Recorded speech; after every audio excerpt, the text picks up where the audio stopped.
હરે કૃષ્ણ.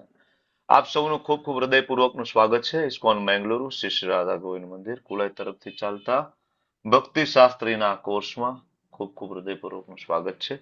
શરૂઆત કરશું આપણે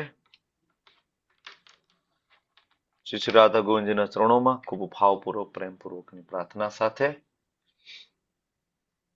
ઓમ અજ્ઞાનતિમિરાંધસ્ય જ્ઞાનાંજન શલાકયા ચક્ષુરુન્મિલિतं येन तस्मै श्रीगुरुवे नमः. श्रीचैतन्यमनोभीष्टं स्थापितं येन भूतले स्वयं रूप कदा मह्यं ददाति स्वपदान्तिकम्. वन्देऽहं श्रीगुरो श्रीयुतापदकमलम् श्रीगुरून् वैष्णवांश्च श्रीरूपं साग्रजातं सहगण रघुनाथान्वितं तं सजीवं साद्वैतं सावधूतं परिजनसहितं कृष्णा चैतन्यदेवं श्रीराधा कृष्णपादान् सहगण ललिता श्री विशाखान्वितांश्च.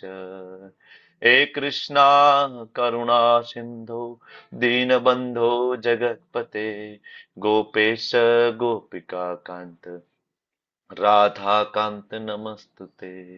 तप्त काञ्चन गौरांगी श्रीराधे वृन्दावनेश्वरी वृषभानुसुते देवी प्रणमामि हरिप्रिये.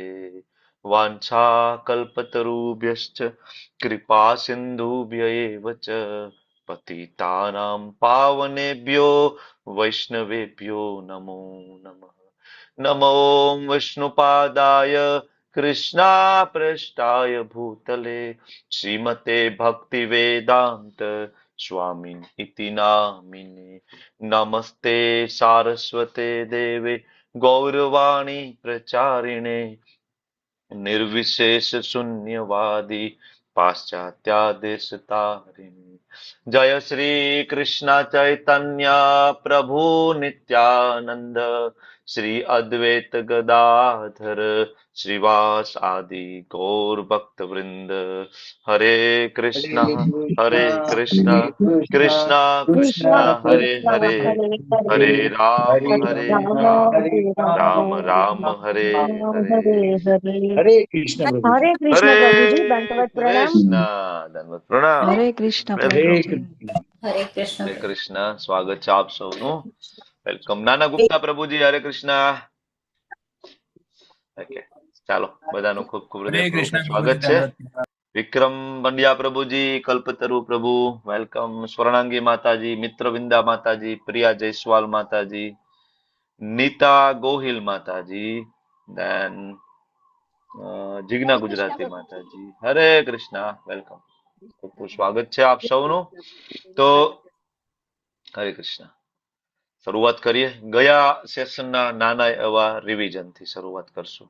ચાલો. એનીબડી કઈ યાદ છે ગયા સેશનમાં શું ચર્ચા કરી હતી? તમે લોકો હેન્ડ રેઝ કરો. પ્રિન્સી માતાજી શું ચર્ચા કરી હતી લાસ્ટ સેશનમાં? હરે કૃષ્ણ પ્રભુજી, આપણે વર્ણાશ્રમ ઉપર ચર્ચા કરી હતી. પછી આપણે સેના નિરીક્ષણ હતું તેનું ટાઇટલ કુરુક્ષેત્ર યુદ્ધ ભૂમિ પર સૈન્ય નિરીક્ષણ શા માટે આપ્યું તે ઉપર આપણે ચર્ચા કરી હતી. અને પછી આપણે પાંડવોની જે વંશ વારસો છે તેના ઉપર થોડીક ચર્ચા કરી હતી. Okay, thank you. ખૂબ ખૂબ ધન્યવાદ. ધાર્મી માતાજી કઈ એડ કરવું છે? હા પ્રભુજી, આપણે છે ને કુરુવંશ વિશે પણ વાત થઈ હતી અને તમે છે ને જે પહેલો આપણો અધ્યાય છે, મતલબ પહેલો જે શ્લોક છે એમાં આપણે મામકાહ જે શબ્દ વપરાયો છે, જે રીતે આપણે કહેવાય ને ભેદ કરે છે, જે એના શું કહેવાય પાંડવ અને કૌરવ વચ્ચે જે ભેદ થાય છે એના વિશે આપણે ચર્ચા કરી હતી. હરે કૃષ્ણ. હરે કૃષ્ણ. ધન્યવાદ. Thank you. ભક્તિ શાસ્ત્રીનો ક્લાસ વિડીયો ઓન રાખીને અટેન્ડ કરવો કમ્પલસરી છે. અને ભક્તિ શાસ્ત્રીના ક્લાસમાં તમારે લોકોએ ચર્ચામાં એક્ટિવલી ભાગ લેવું પણ ફરજિયાત છે. એના ઉપરથી તમારું ફાઇનલ રિઝલ્ટ બનતું હોય છે. તો અનિવાર્ય સંજોગો, આકસ્મિક કન્ડિશન સિવાય તમે વિડીયો ઓન કરવો કમ્પલસરી છે. હું સમજી શકું અમુક કન્ડિશનમાં તમે લોકો વિડીયો ઓન નથી કરી શકતા, પણ એ અમુક કન્ડિશન અમુક ટાઈમે જ હોવી જોઈએ. દરેક વખતે એ કન્ડિશન હોય તો તમે ભક્તિ શાસ્ત્રી માટે એલિજિબલ સ્ટુડન્ટ નથી. તો તમારે યુટ્યુબમાં જઈને વિડીયો સાંભળવો વધારે બેટર રહેશે. કારણ કે ભક્તિ શાસ્ત્રીનો ક્લાસ એ બહુ ગંભીર અધ્યયન છે અને તમારે તમારું 100% આપવાની ઈચ્છાથી ભક્તિ શાસ્ત્રી કરવું જોઈએ. બરાબર. એના બધા અસાઇનમેન્ટ, એના હોમવર્ક્સ ને આ બધું આપીને તમારે ભક્તિ શાસ્ત્રી કરવું જોઈએ. તો જ આનું અલ્ટિમેટ રિઝલ્ટ છે તમને કંઈક પ્રાપ્ત થશે. વિશાલ આહિર પ્રભુ કઈ એડ કરવું છે પ્રભુ લાસ્ટ ટાઈમ લાસ્ટ સેશન માંથી? હરે કૃષ્ણ પ્રભુ. હરે પ્રભુજી કૃષ્ણ પ્રભુજી. આપણે હરે કૃષ્ણ, હરે કૃષ્ણ. Yes yes. શીલા પ્રભુપાદજી ભગવદ ગીતા યથારૂપ લખી શા માટે, એના પર મુદ્દા આપણે લખ્યા હતા, યાદ કર્યા હતા પાછા. હરી બોલ. એક તમને હોમવર્ક આપ્યું હતું, તમે લોકોએ મને ખાલી એક વ્યક્તિએ હોમવર્ક મોકલાવ્યું ફોટો પાડીને મારા વોટ્સએપ ઉપર, બાકી મને કોઈ મોકલાવ્યું નથી. તો ખાલી હું પૂછું છું કે કેટલા લોકોએ હોમવર્ક, પેલા તો હોમવર્ક શું હોય તો ખબર છે ને તમને લોકોને? હા પ્રભુજી કર્યું છે. કર્યું છે. શું હતું હોમવર્કમાં? એમાં કુરુ પરિવારનું લખવાનું હતું, પછી હા, તેના વિશે લખવાનું હતું, પછી ચાર્ટ આખો અધ્યાય બોલવાનો હતો, ચાર્ટ મતલબ બનાવવાનો, તે બનાવ્યો બનાવવાનો. છે પ્રભુજી. કોને કોને ચાર્ટ પછી ડ્રો કર્યો છે? ખાસ તો કુરુ પરિવારનો ચાર્ટ કોને કોને ડ્રો કર્યો છે? બસ 3 વ્યક્તિ. Okay okay. 11 12. ઓકે, બીજા બધાએ નથી ડ્રો કર્યો કુરુ પરિવાર વાળો ચાર્ટ? ઓકે.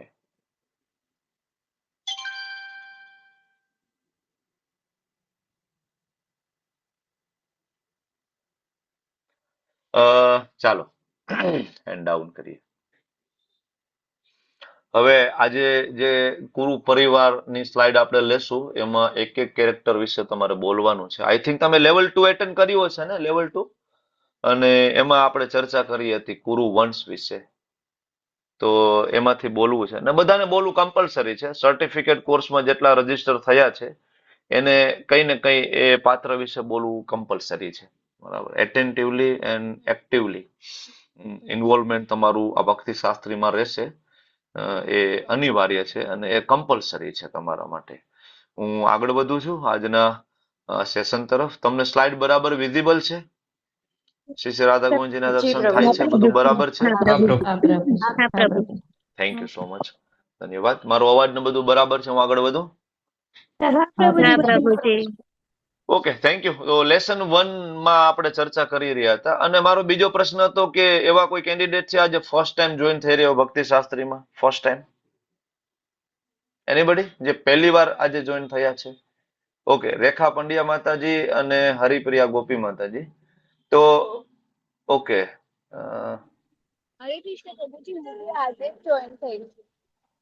તમારી એલિજિબિલિટી ક્રાઇટેરિયા જોઈ લીધા છે ને વિશાલ પ્રભુએ ફોન કરીને? તમે 4 માળા કરો, સોરી 16 માળા કરો છો અને 4 નિયમનું પાલન કરો છો, બરાબર ને? રેખા પંડ્યા માતાજી, હરિપ્રિયા માતાજી, નીતા ગોહિલ માતાજી, બરાબર છે?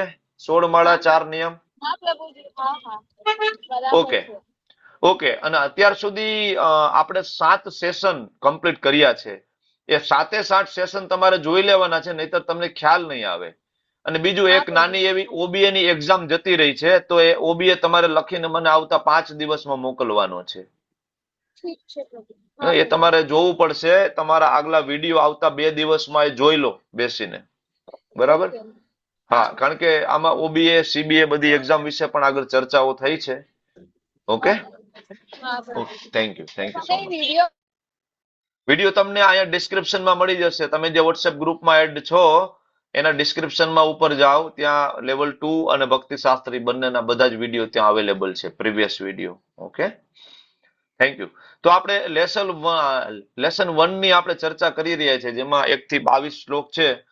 અને લાસ્ટ ટાઈમ આપણે જોયું હતું કે ભાઈ વર્ણાશ્રમ ધર્મની છણાવટ આખી ભગવદ ગીતાની અંદર છે અને આપણે ઊંડાણપૂર્વક સમજવાની છે.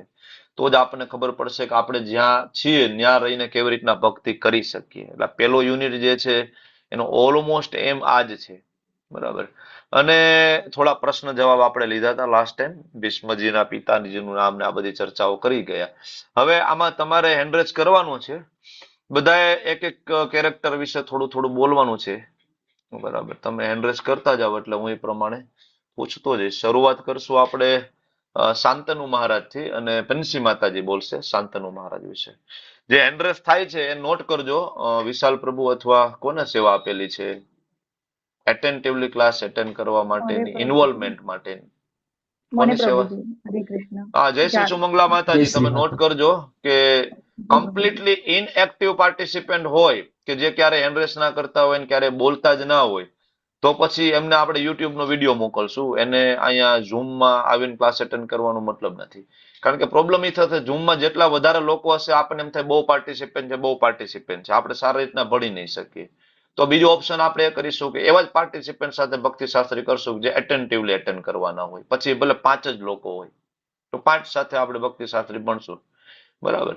તો ખાસ શાંતનુ મહારાજ વિશે પ્રિન્સી માતાજી બોલો. હરે કૃષ્ણ પ્રભુજી. આપણે આ ભરત મહારાજ છે ત્યાંથી આ કુરુવાર શરૂ થાય છે. પછી કુરુ આવે છે, પછી શાંતનુ મહારાજ આવે છે. શાંતનુ મહારાજ છે તે પૂર્વ જન્મમાં મહાશ્રીપેક નામના રાજા હોય, અને બ્રહ્માજીના લોકમાં તેને મીટિંગ બોલાવી હોય. તો મહાશ્રીપેક રાજા અને મહાઅભિષેક, મહાઅભિષેક. મહાઅભિષેક રાજા અને ગંગાજી બે ત્યાં જાય છે. તો અભિષેક ને તે ગંગાજી ગમી જાય છે. તો નહીં, ખાલી નજર મળે છે માતાજી, ખાલી નજર, એક ખાલી બે સામે જોવે છે, બીજું કઈ નથી. હા, નજર મળે છે. તો બ્રહ્માજીને ગુસ્સો આવે છે કે અહીંયા મીટિંગ ખાસ ચાલે છે ને, તો એ બેને શ્રાપ આપે છે કે તમારે બેને ધરતી ઉપર જવું પડશે. અને એવી રીતના તે ધરતી ઉપર આવે છે. અને પછી ઈ બે શાંતનુ મહારાજ અને ઈ બે મળે છે. તો પેલા તો ગંગાજીને પ્રતિપા રાજા ગમી જાય છે. તો પ્રતિપા રાજા કે છે કે મારો દીકરો આવશે અને ઈ તારી સાથે લગ્ન કરશે એમ. તો પછી ઓકે, થેન્ક યુ. ચાલો, શાંતનુ અને પ્રતિપા મહારાજનું કેરેક્ટર ત્યાં પૂરું થયું. હવે આગળ કેરેક્ટર ગંગા મહારાણી જે છે, ગંગાજી, એનું કેરેક્ટર વિશે સ્વર્ણાંગી માતાજી થોડું બોલો. હરે કૃષ્ણ. હરે કૃષ્ણ. તો બોલો બોલો બોલો. પ્રતિપા રાજા અને ઈ શાંતનુ મહારાજનું નામ પેલા પ્રતિપા રાજા હતું. તો ગંગાજી ઈ પ્રતિપા નહીં, પ્રતિપા મહારાજના દીકરા શાંતનુ છે માતાજી. સોરી, હા, પ્રતિપા મહારાજના દીકરા શાંતનુ. પણ ગંગાજીને પેલા પ્રતિપા રાજા એના ઉપર મોહિત થાય છે. તો અને એના ખોળામાં બેસી જાય છે, જમણા ખોળે. તો પ્રતિપા મહારાજ બોલે છે કે જમણા ખોળે તો યા તો દીકરી બેસી શકે યા વહુ, એટલે કે હું નહીં, પણ મારો જે સન આવશે એ તમારી સાથે મેરેજ કરશે. પછી બીજા જન્મમાં એનું સન શાંતનુ મહારાજ થાય છે. એની સાથે પછી ગંગાજી અને શાંતનુ મહારાજના લગ્ન થાય છે. અને પછી એનાથી 8 વસુઓ જે જન્મ લે છે. ને ગંગાજી એ એક શરત રાખી હોય છે કે હું કંઈ પણ કરું તમારે ક્યારેય દખલ નહીં કરવાની. અને પછી એવી રીતે 7 પુત્રોને નદીમાં વહાવી દે છે. અને 8મા પુત્રને જ્યારે કરવા જાય છે ત્યારે પછી શાંતનુ મહારાજથી રહેવાતું નથી. એટલે એને પૂછે છે કે કેમ આવું કર્યું. એટલે ગંગાજી કહે છે હું મારા પુત્રને લઈને જતી રહીશ અને પછી પાછું તમને પુત્ર સોંપવા માટે આવીશ, એમ કરીને ગંગાજી જતા રહે છે. પછી ઓકે, થેન્ક યુ. ચાલો આગળથી હવે આગળનું કનેક્શન બોલો. કાજલ માતાજી નેક્સ્ટ. હરે કૃષ્ણ પ્રભુજી, દંડવત પ્રણામ. હરે એ કૃષ્ણ. જે આઠ વસુ જે છે એ એકચ્યુઅલી 33 કરોડ દેવતામાં જે 8 વસુ હોય છે એ હોય છે. એટલે એમાં એક સ્ટોરી એ છે કે 8 વસુને છે ને વશિષ્ઠ ઋષિની એક ગાય ગમતી હોય છે, ગાયો ગમતી હોય છે. તો એ માગવાની જગ્યાએ એ લોકો છે ને ડાયરેક્ટ ચોરી કરીને લાવે છે. એટલે વશિષ્ઠ ઋષિને તો બધા યજ્ઞોનું જ્ઞાન હતું, એટલે એમણે આંખો બંધ કરીને જોયું તો 8 વસુ આવીને ચોરી ગયા હતા. તો પછી એ લોકો વશિષ્ઠ ઋષિ 8 વસુને શ્રાપ આપે છે કે તમારે પૃથ્વી પર જન્મ લેવો પડશે. તો આ સાંભળીને 8 વસુ બધા લોકો ક્ષમા યાચના કરી, પણ વશિષ્ઠે એવું કીધું કે ભાઈ તમે શ્રાપ આપ્યો છે તો તમારે તો જવું જ પડશે પૃથ્વી પર એમ. પણ કે એમાં આ 8 વસુમાંથી જે કયા વસુ જે આગળ પડતા હતા કે જેને આ વસ્તુની ઈચ્છા હતી, તો એમાં 8મા વસુ જે પ્રભાસ નામ હતું એમનું નામ આગળ આવ્યું. એમ કે એમના પત્નીએ ઈચ્છા કરી, એમને વશિષ્ઠ ઋષિની ગાય ગમી ગઈ એટલે મીન્સ આ વસ્તુ ચોરી કરી એમને. એટલે પછી 8 વર્ષોમાંથી એટલે ગંગાજીના ખોળે જન્મ્યા હતા. અને પછી એમાં કીધું કે તો 7 જે વસુ છે એ તો તરત જલ્દી પાછા આવી જશે, પણ 8મા જે વસુ છે એને રોકાવું પડશે. એટલે 8મા વસુ એ જ ભીષ્મ એમનું જન્મ વખતે એમનું નામ દેવવ્રત હતું.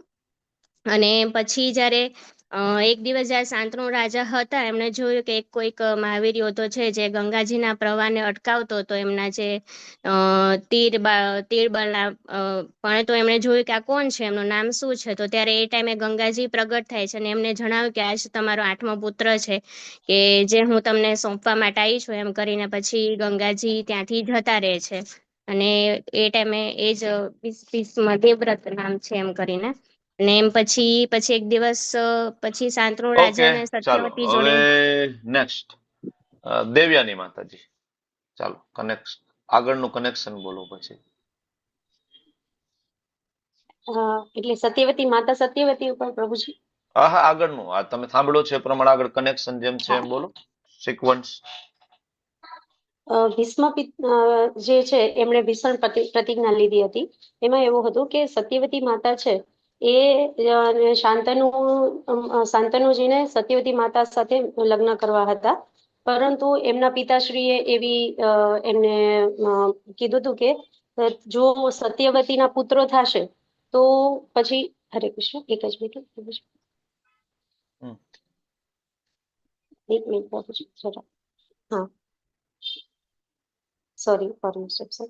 એકચ્યુઅલી શાંતનુ ને સત્યવતી માતા સાથે લગ્ન કરવા હતા, પરંતુ તેમના સત્યવતીના જે પિતાશ્રી છે, ત્યારે સત્યવતીનું નામ હતું મત્સ્યગંધા. એમના પિતાશ્રીએ એવું કીધું હતું કે તમારો પુત્ર ભીષ્મ છે. ગંગાજીનો તેમજ શાંતનુનો પુત્ર જે ભીષ્મજી હતા, એમનું નામ દેવવ્રત હતું. તો ત્યારે એમ કીધું કે એ જ પેલા ગાદી ઉપર આવશે ને એમ, ને એના પછી વારસાગત પણ એને જ મળશે. તો પછી સત્યવતીના જે પુત્રો થશે એનું શું, એનું ભવિષ્ય તો કઈ જ ના રહે. એટલે પછી શાંતનુને એમ કીધું કે આ વસ્તુ શાંતનુજીએ કીધું કે પોસિબલ નથી. ભીષ્મ તો મારા મોટા જ પુત્ર છે, એટલે ઓબ્વિયસલી ગાદી તો એને જ મળવાની છે. એટલે ત્યાંથી એ પાછા આવતા રહેશે. પરંતુ આ બધી વાતની ભીષ્મજીને ખબર પડી ગઈ હતી કે મારા પિતાશ્રી ઉદાસ રહેશે, તો એનું કારણ શું છે, એનું પાછળ કેમ પિતાશ્રી ઉદાસ રહેશે. ત્યારે એને ખ્યાલ આવ્યો કે એમને માતા જે મત્સ્યગંધા છે એમની સાથે એમને મેરેજ કરવા છે, પરંતુ આ રીઝનને લીધે એ લોકો એની સાથે મેરેજ કરી શકે એમ નથી. એટલે પછી ભીષ્મજી છે એને ત્યાં જઈને એમ કીધું કે હું અત્યારે પ્રતિજ્ઞા લઉં છું કે હું આજીવન કુંવારો રહીશ. એટલે હું મેરેજ નહીં કરું ક્યારે પણ.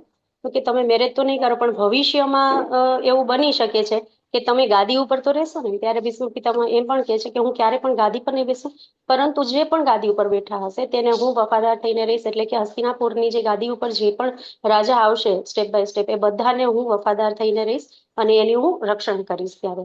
એટલે આ ઓકે, થેન્ક યુ. પ્રતિજ્ઞાને લીધે એમનું નામ પછી ભીષ્મ પડ્યું. Yes, thank you. બરાબર. તો કરેક્શન એટલું જ છે, આગળ જે કાજલ માતાજીએ કીધું એમાં પણ, કે એ 8 વસુઓને ગાય નહોતી જોતી, એમાં 8મા વસુ પ્રભાસની પત્નીને ગાય જોતી હતી. બરાબર, ગુરુ વશિષ્ઠની. ઓકે. અને બીજું કે આમનું નામ મત્સ્યગંધા તો પરાશર મુનિ સાથે લગ્ન થયા ને ત્યારે હતું, પછીથી એનું નામ સત્યવતી જ હતું. બરાબર. તો હવે લેવલ 2 નો વિડીયો તમે લોકો જોઈ લેજો. બરાબર, કારણ કે આ કુરુવંશ બહુ ડિસ્ક્રિપ્શનમાં ત્યાં આપણે સમજાવ્યું છે, ઓલમોસ્ટ અડધો કલાક ઉપર ત્યાં આપણે ચર્ચા કરી છે. અહીંયા ખાલી શોર્ટમાં તમને સમજાવી દઉં કે શાંતનુ પેલામાં અભિષેક રાજા હતા. ત્યાં બ્રહ્માજીને સભામાં ગયા, ગંગાજીને મળ્યા, બંનેની આંખ મળી, બંનેને શ્રાપ મળ્યો, બંને પૃથ્વી ઉપર જન્મ લીધો. પ્રતિપાના દીકરા તરીકે શાંતનુ આવ્યા. શાંતનુના લગ્ન ગંગાજી સાથે થયા. બંનેના 8 પુત્રો થયા. 7 પુત્રો ગંગાજીમાં વહાવી દીધા. 8મા પુત્ર ભીષ્મદેવ થયા દેવવ્રત તરીકે. બરાબર. અને એ શાંતનુ રાજા પછી ગંગાજી છોડીને જતા રહ્યા. પછી શાંતનુ રાજાને સત્યવતી નામની એક બીજી સુંદર જે કન્યા હતી એ ગમી ગઈ. અને સત્યવતી પેલા મત્સ્યગંધા હતા, તો એમને મત્સ્યગંધા હતું તેના શરીરમાંથી માછલીની દુર્ગંધ આવતી હતી. તો પરાશર મુનિ એમને બરાબર દુર્ગંધમાંથી મુક્ત કર્યા અને એ બંનેના યોગ બળેથી વ્યાસદેવ પ્રગટ થયા. બરાબર. પછી આગળ એમનું કૌમાર્ય અટલ રહ્યું અને આગળ સત્યવતી અને શાંતનુના લગ્ન થયા. બરાબર. ભીષ્મદેવે પ્રતિજ્ઞા લીધી કે ભાઈ હું લગ્ન નહીં કરું સત્યવતીને, કે તમે ચિંતા ના કરો. બરાબર. પછી એમના 2 પુત્રો થયા, વિચિત્રવીર્ય, ચિત્રાંગદ. ચિત્રાંગદ તો મૃત્યુ પામ્યા. વિચિત્રવીર્ય ખૂબ બીમાર રહેતા હતા. તો એમના લગ્ન કરવા માટે ભીષ્મદેવે કાશી ઉપર ચડાઈ કરી અને 3 કન્યાઓને ત્યાંથી લઈ આવ્યા, અંબા, અંબિકા, અંબાલિકા. અંબાએ લગ્ન કરવાની ના પાડે, વિરોધ કર્યો. ભગવાન પરશુરામ મધ્યસ્થી બન્યા. ભીષ્મદેવ પરશુરામનું યુદ્ધ થયું અને શિવજીએ એ અંબાને વરદાન આપ્યું કે આગળ ભીષ્મદેવના મૃત્યુનું તું કારણ બનીશ, અને શિખંડી બનીને આવે છે. અંબા અને અંબાલિકા દ્વારા વિચિત્ર વીર્યના કોઈ પુત્ર થાય એની પેલા વિચિત્ર વીર્યનું મૃત્યુ થઈ ગયું, બરાબર. તો ફરીથી પ્રોબ્લેમ એનો જ રહ્યો કે ગાદી ઉપર કોણ બેસશે, બરાબર. ત્યારે માતા સત્યવતી એમના પુત્ર વ્યાસદેવને યાદ કર્યા. વ્યાસદેવના યોગ બળેથી અંબિકા અને અંબાલિકા અને એક દાસી સાથે 3 પુત્રો થયા, જેનું નામ ધૃતરાષ્ટ્ર, પાંડુ અને વિદુર. ધૃતરાષ્ટ્રના લગ્ન ગાંધારી સાથે થયા. 100 કૌરવ અને એક દુશાલા નામની, બરાબર, એમની દીકરી થઈ. પાંડુ રાજાના લગ્ન કુંતી અને માદ્રી સાથે થયા અને એમના 5 દેવતાઓના અંશ સ્વરૂપે 5 પાંડવો પ્રગટ થયા. અને વિદુરજીએ આગળ લગ્ન ના કર્યા ને તો યાત્રામાં જતા રહ્યા. મહાભાગવત હતા, યમરાજ હતા પૂર્વજન્મમાં, બરાબર. અને એમનો શ્રાપ ભોગવવા માટે વિદુરજી નીચે આવ્યા હતા, વેકેશન એન્જોય કરવા માટે, એવું પણ કહી શકો. 5 પાંડવોના લગ્ન દ્રૌપદીજી સાથે થયા. એમના પાછા 5 પુત્રો થયા, જેને ઉપ પાંડવ તરીકે પણ ઓળખવામાં આવે છે. અર્જુનના લગ્ન ભગવાનની બેન સુભદ્રાજી સાથે થયા અને એમના પુત્રનું નામ અભિમન્યુ. અભિમન્યુના લગ્ન ઉત્તરાજી સાથે થયા. એમના પુત્ર તરીકે પરીક્ષિત મહારાજ પ્રગટ થયા અને છેલ્લે એમના પુત્ર તરીકે જન્મેજય રાજા આવ્યા. તો આ કુરુવંશની શોર્ટમાં મેં તમને આપ્યું છે. બાકી કુરુવંશ ત્યાં ડિટેલમાં લેવલ 2, એકચ્યુઅલી આ કુરુવંશ ભક્તિશાસ્ત્રીનો વિષય નથી, એ લેવલ 2 માં જ આપણે બહુ ડિટેલમાં ભણાવી દઈએ છીએ. ઘણા બધા અહીંયા એવા છે કે જેને લેવલ 1 2 નથી કર્યું, ડાયરેક્ટ આવ્યા છે. તો તમને વિનંતી છે કે લેવલ 2 અત્યારે ચાલી રહ્યું છે. લેવલ 2 જરૂરથી તમે લોકો ક્લાસ એટેન્ડ કરજો પેરેલલ. તમારા બહુ બધા કન્સેપ્ટ લેવલ 2 માં ક્લિયર થઈ જશે.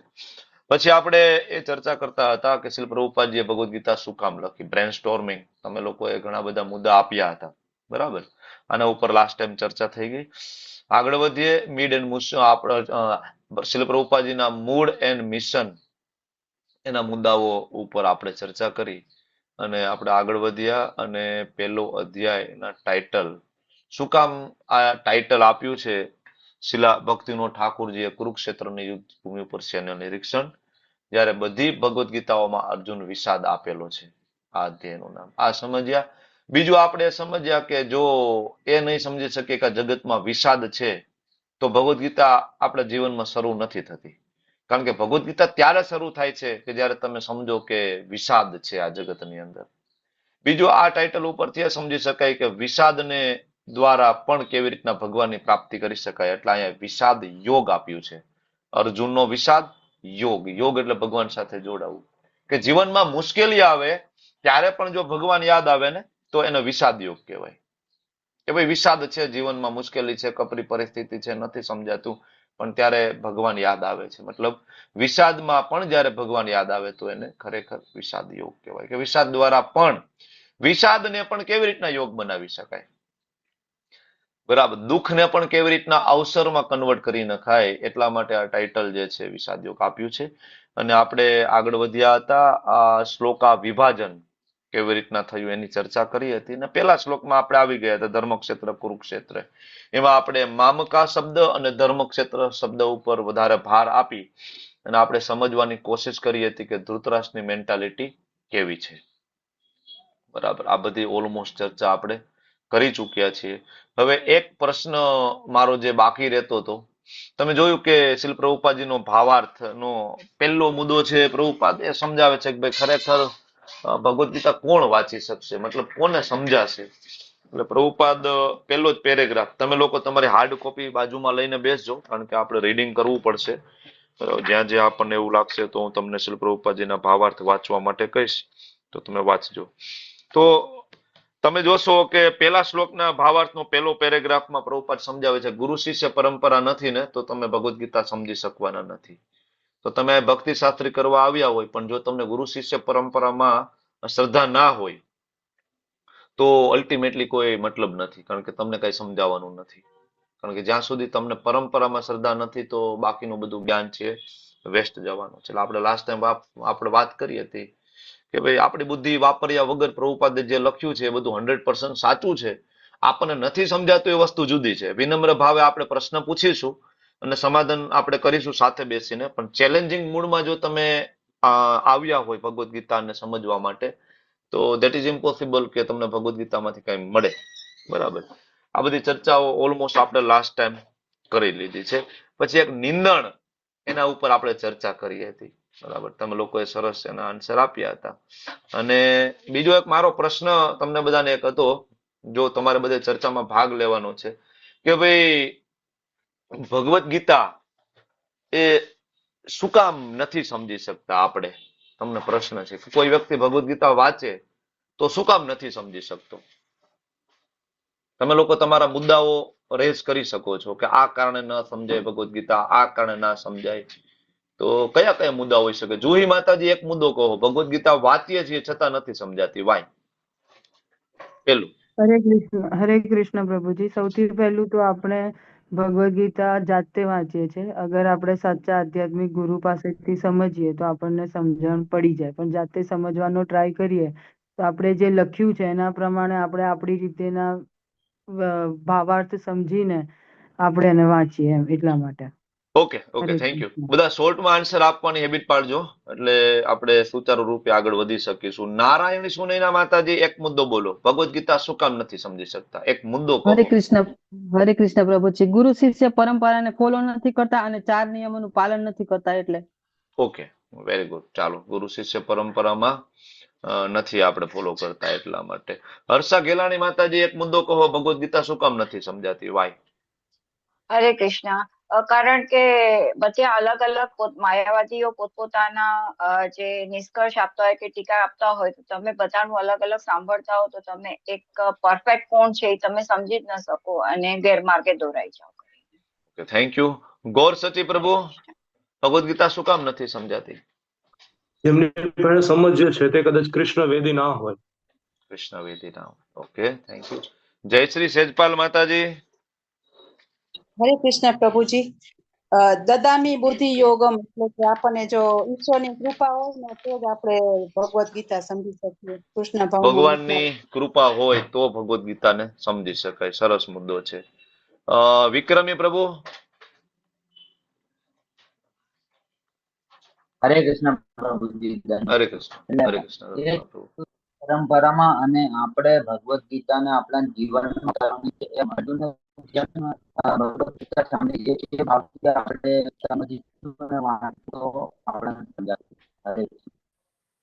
સમજાયું તો નહીં પ્રભુ, તમે કઈક બોલ્યા, પણ જે કઈ બોલ્યા છો સરસ બોલ્યા છો એવું માની લઉં છું. મ્યુઝિક વાગે છે પ્રભુ, અવાજ ઓછો આવે છે. રેખા પંડ્યા માતાજી બોલો, શું કામ ભગવદ્ ગીતા નથી સમજાતી? હરે કૃષ્ણ પ્રભુ. આપણે ક્યાં ને ક્યાં કૃષ્ણથી દ્વેષ કરીએ છીએ. હા, કૃષ્ણથી ઈર્ષા કરીએ છીએ. ઓકે. આકૃતિ માતાજી, ભગવદ્ ગીતા શું કામ નથી સમજાતી? આ જગતમાં વિષાદ છે, દુઃખ છે, એટલે કે આપણે જન્મ મૃત્યુ જરા વ્યાધિના ચક્રમાં ફસાયેલા રહીએ છીએ, એટલે ત્યાં સુધી આપણે ભગવદ્ ગીતા સમજી નથી શકતા. હરે Krishna. Okay, thank you. Priya Jaiswal માતાજી, ભગવદ્ ગીતા શું કામ નથી સમજાતી?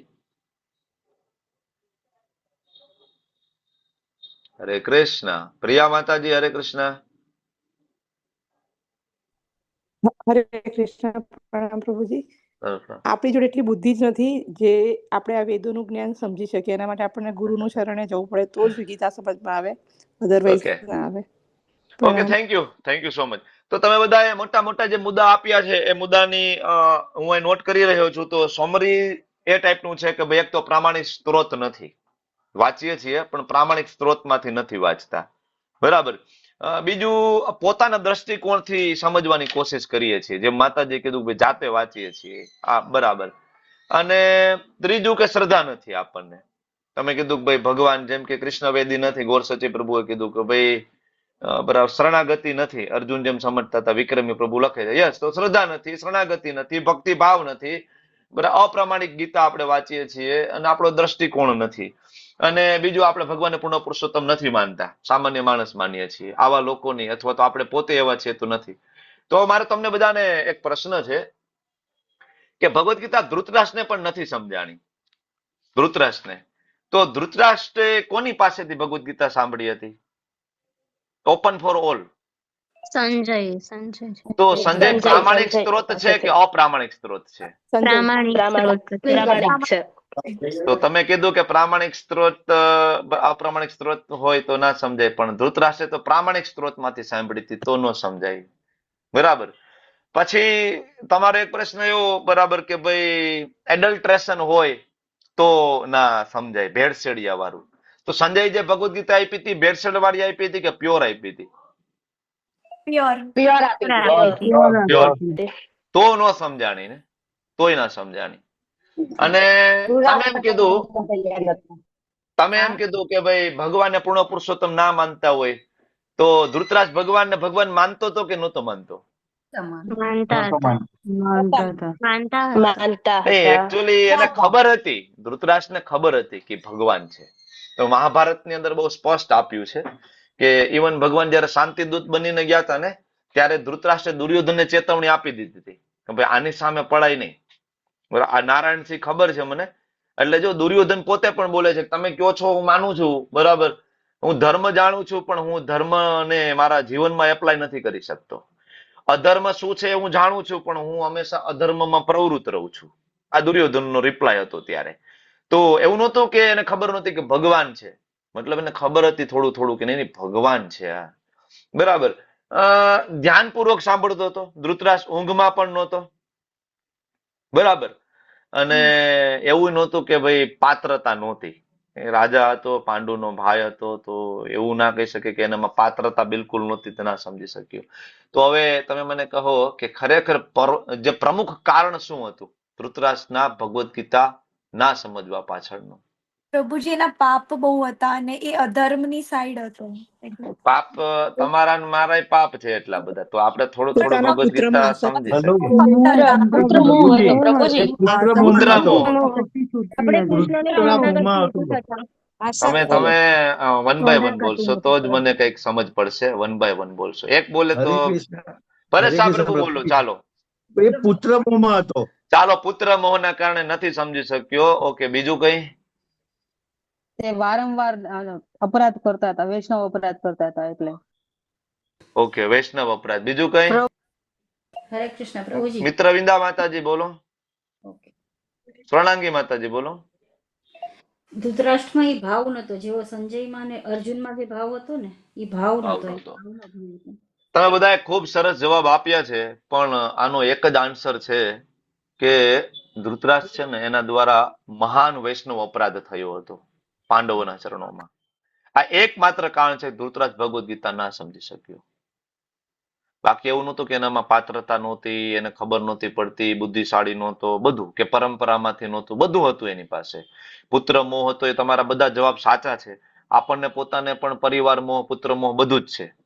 બરાબર. છતાં આપણે થોડું થોડું સમજી શકીએ છીએ. તો કેમ નહીં સમજી શક્યો હોય ધૃતરાષ્ટ્ર જેવો વ્યક્તિ?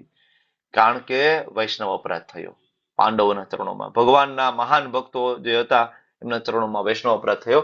તો આના ઉપર તે ખબર પડે કે ગમે એટલા મહાન વૈષ્ણવ હોય, બરાબર, અને કોશિશ કરે, ઇવન ભલે બીજાને શિષ્ય પણ બનાવી લે, ભીષ્મ, સંજય, વિદુર, આ બધા મહાન વૈષ્ણવો છે.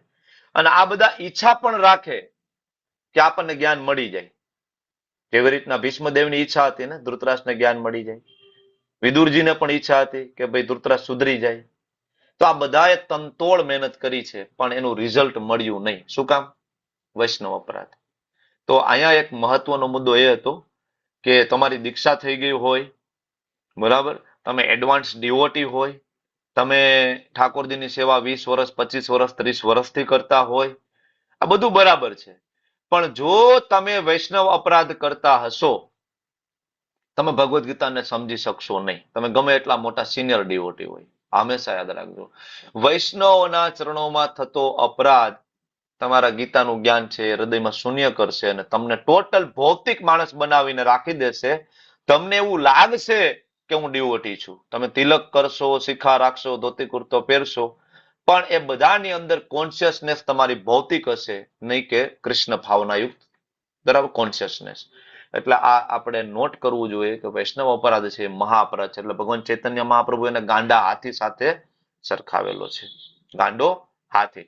તો હવે તમે લોકો એન્ડ્રેસ કરજો કે આ વૈષ્ણવ અપરાધ, જો અત્યારે આપણને ખબર નહીં પડે, અત્યારે હું જે વાત કરું છું કદાચ તમને ના સમજાતી હોય, પણ ધીમે ધીમે આગળ આવું થશે કે તમારી રોજ મંગલા આરતી થતી હશે વિધાઉટ ફેલ. 6 મહિના, વર્ષ, 2 વર્ષથી તમે રોજ મંગલા આરતી કરો છો, રોજ સવારમાં 16 માળા સરસ થઈ જાય છે, રોજ ગીતાજીનું પઠન પાઠન ભાગવતમના ક્લાસ વિધાઉટ ફેલ, બરાબર, બિલકુલ પ્રસાદ સિવાય કઈ લેતા નથી.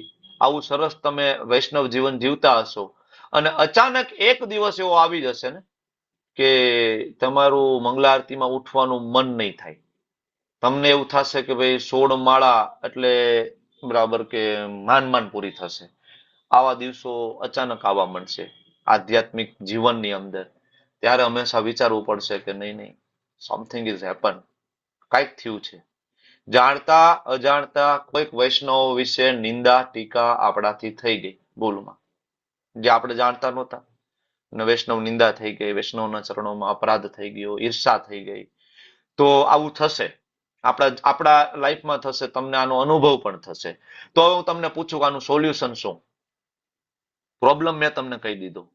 તો સોલ્યુશન તમારે તમે હેન્ડ રેસ કરીને બોલવાનું, નહીં કે ડાયરેક્ટ માઇક ચાલુ કરીને બોલવાનું. વૈષ્ણવ અપરાધનું સોલ્યુશન શું હોય? અત્યાર સુધી ના બોલ્યા હોય એવા કોઈ હોય અને આપણે પૂછી શકીએ. જય શ્રી સુમંગલા માતાજી બોલો. અત્યાર સુધીમાં હરે એક પ્રશ્ન કૃષ્ણ નથી પ્રભુજી. બોલ્યો. બોલો. એમાં એ આપણાથી જે વૈષ્ણવ અપરાધ થયો હોય ને એ વૈષ્ણવોની પાસે જઈને માફી માંગી લેવી, પગ પકડીને માફી માંગી લેવી. એક જ સોલ્યુશન છે, ઓનલી વન, કે જે વૈષ્ણવોનો અપરાધ થયો હોય, બરાબર ને, એ વૈષ્ણવોના પગ પકડીને માફી માંગી લેવી. પણ હું તમને પૂછું કે ખબર જ નથી કયા વૈષ્ણવનો અપરાધ થયો, તો હવે શું કરીશું? તારું કે ખબર જ નથી, ખાલી એવું આપણને થયું કે અચાનક સાધના આપણી બરાબર પડીને ધ્વંસ થઈ ગઈ, તો શું કરીશું? એ સમયે ખબર નથી ભાઈ કયા વૈષ્ણવનો અપરાધ થયો, તો હવે શું કરીશું? બરાબર, પ્રેક્ટિકલ છે ને આ પ્રશ્ન.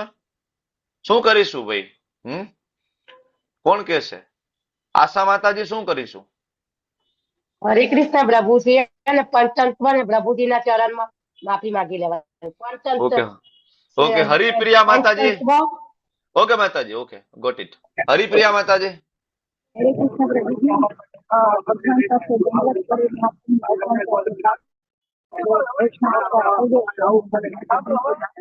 ઓકે, આઈ થિંક માતાજી ટ્રાવેલિંગ કરી રહ્યા છે. થોડો અવાજ આવ્યો, સમજાયું. ભગવાન પાસે દંડવત પ્રણામ કરીને માફી માંગવી જોઈએ. કલ્પતરુ પ્રભુ, શું આન્સર હોવો જોઈએ? હરે કૃષ્ણ પ્રભુજી, દંડવત પ્રણામ. પ્રભુજી, ગુરુ પાસે જઈને આપણે એમની પાસે માફી માંગવી પડે અને કૃષ્ણ ભગવાન પાસે બી માફી માંગવી પડે આપણે ખુલ્લા હૃદયથી, કે પ્રભુ મારાથી કોઈ ભૂલ થઈ ગઈ છે, મને ખબર નથી પણ મને માફ કરજો. પરફેક્ટ. મંદિરે જઈ આપણી આચાર્ય પરંપરા શ્રી પ્રભુપાદજીના ચરણ કમળમાં, સદગોસ્વામી ગણ આચાર્ય પરંપરા અને ખાસ પંચતત્વના ચરણ કમળમાં આપણે આ અપરાધને સ્વીકારવો પડશે કે નહીં, કંઈક તો થયું છે. એવું નથી કાંઈ નથી થયું, જરૂર થયું છે. હું તો અજ્ઞાની છું, નથી જાણી શકતો. તો મારા હૃદયમાં જ્ઞાન પ્રગટ કરો કે કયા વૈષ્ણવનો અપરાધ થયો, તો હું રૂબરૂ જઈને પણ એમના ચરણ કમળ બરાબર હું પકડીને માફી માંગી લઈશ, બરાબર. અથવા તો મને ક્ષમા કરો, બરાબર. આ એકમાત્ર રસ્તો છે અને બહુ ઇમ્પોર્ટન્ટ મુદ્દો છે. તમે લોકો નોટ કરીને રાખજો, આવું થશે આગળ, બરાબર. હવે આ પહેલો શ્લોક પૂરો થયો, ધર્મક્ષેત્ર વાળો. આનો પ્રેક્ટિકલ આસ્પેક્ટ આપણે કહીએ કે આ શ્લોકને જીવનમાં ઉતારવા જેવું આ શ્લોકમાં શું હતું, તો સૌથી ઇમ્પોર્ટન્ટ હતું કે મારું જો આપણે કરીશું તો આપણે સત્યને નહીં જોઈ શકીએ. ધૃતરાષ્ટ્ર સત્યને ના જોઈ શક્યા કારણ કે આસક્તિમાં ડૂબેલા હતા. તો જેવી રીતના ધૃતરાષ્ટ્ર, શ્રી પ્રભુપાદજી લખે છે તાત્પર્યમાં કે આંખોથી પણ અંધ હતો અને આધ્યાત્મિકતાથી પણ અંધ હતો, બંને રીતના અંધ હતો. તો જો આપણે આસક્તિમાં બહુ ડૂબેલા રહેશું ને, આપણો ઘર પરિવાર સંસાર રૂપિયા પૈસા મારું મારું મારું મારું, તો આપણે વાસ્તવિકતાને દર્શન નહીં કરી શકીએ. સંજય જેવા મહાન ભક્ત આપણને જો કોઈ સમજાવે તો પણ નહીં દર્શન કરી શકીએ, બરાબર. તો થોડું આસક્તિમાંથી બહાર નીકળવું પડશે, નહીતર આપણે પણ અંધ બનીને રહીશું, બરાબર. અને બીજું નિંદણ જે સાફ કરવાનો જે શ્રી પ્રભુપાદજી જે લખે છે, તો જેવી રીતના ભગવાન કુરુક્ષેત્રની યુદ્ધ ભૂમિ ઉપર દુર્યોધન દુશાસન રૂપી નિંદામણને સાફ કરે છે, જો ભગવાનને તમે આપણા હૃદયમાં બિરાજમાન કરશો તો આપણા હૃદયમાં રહેલા કામ ક્રોધ લોભ મોહ મદ મત્સર રૂપી જે નિંદામણ છે, ભગવાન એનો પણ સફાયો કરશે. વિધુનોતિ સુરેશતામ. ભાગવતમની અંદર રોજ શ્લોક આપણે બોલીએ છીએ, ભગવાન ફ્લશ આઉટ કરી દે, બધું નીટ એન્ડ ક્લીન કરે. તો આ પ્રેક્ટિકલ આસ્પેક્ટ છે, બરાબર. હવે આગળ બીજો શ્લોકની અંદર આપણે વધીએ. સંજય કહે છે, દ્રષ્ટવા તુ પાંડવા નિકમ વ્યુઢમ દુર્યોધન તદા આચાર્યમ ઉપસંગમ્ય રાજા વચનમ અબ્રવીત. હવે લેવલ 2 જે ભણ્યા હશે એનો ઓલમોસ્ટ અહીંયા કન્સેપ્ટ બધો ક્લિયર હોય, બરાબર. કે ભાઈ સંજય બોલ્યા કે રાજા પાંડુ પુત્રોની સેનાને વ્યૂહ રચનામાં ગોઠવાયેલી જોઈને રાજા દુર્યોધન પોતાના ગુરુ પાસે ગયો અને આ પ્રમાણે વચન કહ્યા. ભયભીત થઈ ગયો. જેવું દુર્યોધને જોયું કે ભાઈ અહીં તો સામે આટલી મોટી વિશાળ સેના ઊભી છે અને એ ભાઈ ભયભીત થઈ ગયા. નાનો એવો આનો ભાવાર્થ છે અને આપણે વાંચવો છે. Raise your hand, come on, ભાવાર્થ વાંચવો. ફર્સ્ટ કોણ છે? ફર્સ્ટ એમને આપી દઈએ. મારે થોડું જોવું મુશ્કેલ પડે છે તો કોર્સ થોડું તમે જોઈ શકો. ધારવી માતાજી છે, ચાલો. હરે કૃષ્ણ, વાંચો. પ્રભુજી ભાવાર્થ પ્રભુપાદ શિલા પ્રભુપાદની જય. ધૃતરાષ્ટ્ર જન્મથી જ અંધ હતા. કમનસીબે તેઓ આધ્યાત્મિક દ્રષ્ટિએ પણ અંધ હતા. તેઓ સારી રીતે જાણતા હતા કે પોતાના પુત્રો પણ ધર્મની બાબતમાં પોતાની જેમ જ અંધ હતા અને તેમની ખાતરી હતી કે જન્મથી જ પુણ્યશાળી એવા પાંડવો સાથે પોતાના પુત્રો કોઈ સમાધાન કરશે નહીં. તેમ છતાં તેઓ તીર્થ સ્થળના પ્રભાવ વિશે શંકાશીલ હતા. તેથી યુદ્ધભૂમિની સ્થિતિ સંબંધે તેમના પ્રશ્નોના હેતુ સંજય પામી ગયા હતા. એટલે જ સંજય નિરાશ રાજાને પ્રોત્સાહિત કરવા માંગતા હતા અને તે દ્વારા નિશ્ચિત કરવા ઈચ્છતા હતા કે એમ કઈ તેમના પુત્રો પવિત્ર ભૂમિના પ્રભાવે કોઈ પણ પ્રકારે સમાધાન કરવાના ન હતા. તેથી સંજયે રાજાને જણાવ્યું કે તેમનો પુત્ર દુર્યોધન પાંડવોની સેનાને જોઈને તરત જ પોતાના સેનાપતિ દ્રોણાચાર્યને વાસ્તવિક સ્થિતિની જાણ કરવા ગયો હતો. દુર્યોધનનો રાજા તરીકે ઉલ્લેખ થયો છે. તેમ છતાં પરિસ્થિતિની ગંભીરતાને કારણે તેને સેનાપતિ પાસે જવું પડેલું. દુર્યોધન આમ રાજનીતિજ્ઞ થવા સર્વથા યોગ્ય હતો, પરંતુ જ્યારે દુર્યોધને પાંડવોની વ્યૂહરચના જોઈ ત્યારે તેની મુત્સદ્દીગીરી તેના ભયને છુપાવી શકી નહીં. હરે કૃષ્ણ. હરે કૃષ્ણ, ખૂબ ખૂબ ધન્યવાદ માતાજી. શ્રી પ્રભુપાદજી બહુ ક્લિયરલી આમાં ધૃતરાષ્ટ્રની જે મનસ્થિતિ અને સંજયનું પ્રોત્સાહન, આ બે વસ્તુ આપણને આ જે ભાવાર્થ જે છે એમાં શ્રી પ્રભુપાદજી આપણને સમજાવે છે. બરાબર, કે કેવી રીતના ધૃતરાષ્ટ્ર છે જન્મથી અંધ છે અને નથી સમજી શકતા. હવે અહીંયા ધૃતરાષ્ટ્રને એક ભય એ પણ હતો કે ભાઈ આ તો ધર્મ ક્ષેત્ર છે અને મારા દીકરાઓ છે અધર્મી છે. હવે કદાચ ધર્મ ક્ષેત્રમાં જાય ને મારા દીકરાઓ ઉપર ધર્મ ક્ષેત્રનો કોઈ પ્રભાવ પડે ને મારા દીકરા છે મહાત્મા બની જાય અને મારા દીકરાઓ કૌરવો એમ કહી દે પાંડવોને કે ના ના કઈ વાંધો નહીં, અડધું રાજ્ય તમારું અડધું અમારું, તો ધૃતરાષ્ટ્રને એકચ્યુઅલી એ મંજૂર નહોતું. તમે સમજો છો? આપણને એવું લાગે કે આમાં બધો દોષ છે દુર્યોધન દુશાસનનો છે. નહીં નહીં, અલ્ટિમેટલી વિલન છે ધૃતરાષ્ટ્ર છે. ધૃતરાષ્ટ્રને એના પુત્રો પણ મરી જાય ને તો પણ એને વાંધો નહોતો, ગાદી જોઈતી હતી. પ્રશ્ન એટલા માટે પણ એને પૂછ્યો છે કે ભાઈ મારા પુત્રો ને પાંડવોના પુત્રોએ શું કર્યું? સંજય કહે શું હૃદય પરિવર્તન તો નથી થઈ ગયું ને મારા પુત્રોનું? યુદ્ધભૂમિ ઉપર જઈને સરેન્ડર તો નથી થઈ ગયા ને? સંત મહાત્મા તો નથી બની ગયા ને? કારણ કે ખબર છે આમ તો બધા પાપી છે મારા છોકરાઓ, જનરલી તો આવું ના થાય, પણ કદાચ એ પોસિબિલિટી છે ધર્મ ક્ષેત્ર છે તો આવું તો નથી થયું ને? બરાબર. એટલે સંજય પ્રોત્સાહન આપે છે, ના ના ચિંતા ના કરો, એમાં કઈ સુધરે એવું છે નહીં તમારા છોકરાઓ. બરાબર, તો યુ ડોન્ટ વરી. એમ કે એ કઈ મહાત્મા બને એવી કોઈ શક્યતા નથી. બરાબર. તો દ્રોણાચાર્ય જે દુર્યોધનના ગુરુ છે, બરાબર, એ શું કહે છે આપણે આ સમજીશું જયારે દુર્યોધનની મનસ્થિતિ સમજીશું ને ગુરુ દ્રોણની ખાસ તો મનસ્થિતિ આપણે જો સમજીશું ને તો આપણને વર્ણાશ્રમ વ્યવસ્થા શું હશે એનો ખ્યાલ આવશે. એ સમયે કેવી રીતના વર્ણાશ્રમ વ્યવસ્થા સરસ રીતના ડેવલપ્ડ હતી. બ્રાહ્મણનું કામ કેવી રીતના ઉદારતાથી કરતા હતા. દુર્યોધનને થયું કે ભાઈ આટલી મોટી સેના સામે ક્યાંથી આવી ગઈ? 7 અક્ષોની સેના કેવી રીતના આવી ગઈ? દુર્યોધનને દુશાસનને ધૃતરાષ્ટ્રને એવું હતું કે ભાઈ આ લોકો હમણાં જશે.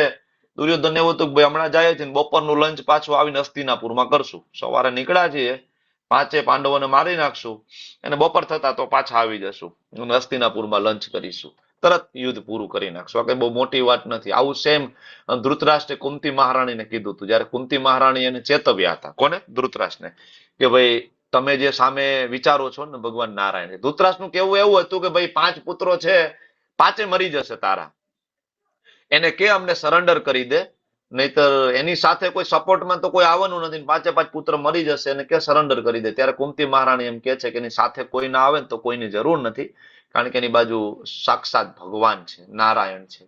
તે ધૃતરાષ્ટ્ર કે છે કદાચ ભગવાન હોય ને તો એ પણ શસ્ત્ર તો નથી જ ઉપાડવાના. ત્યારે કુંતી મહારાણી કે છે કે શસ્ત્ર ઉપાડવાની જરૂર પણ નથી, તમે ભૂલો છો કે કૃષ્ણ છે.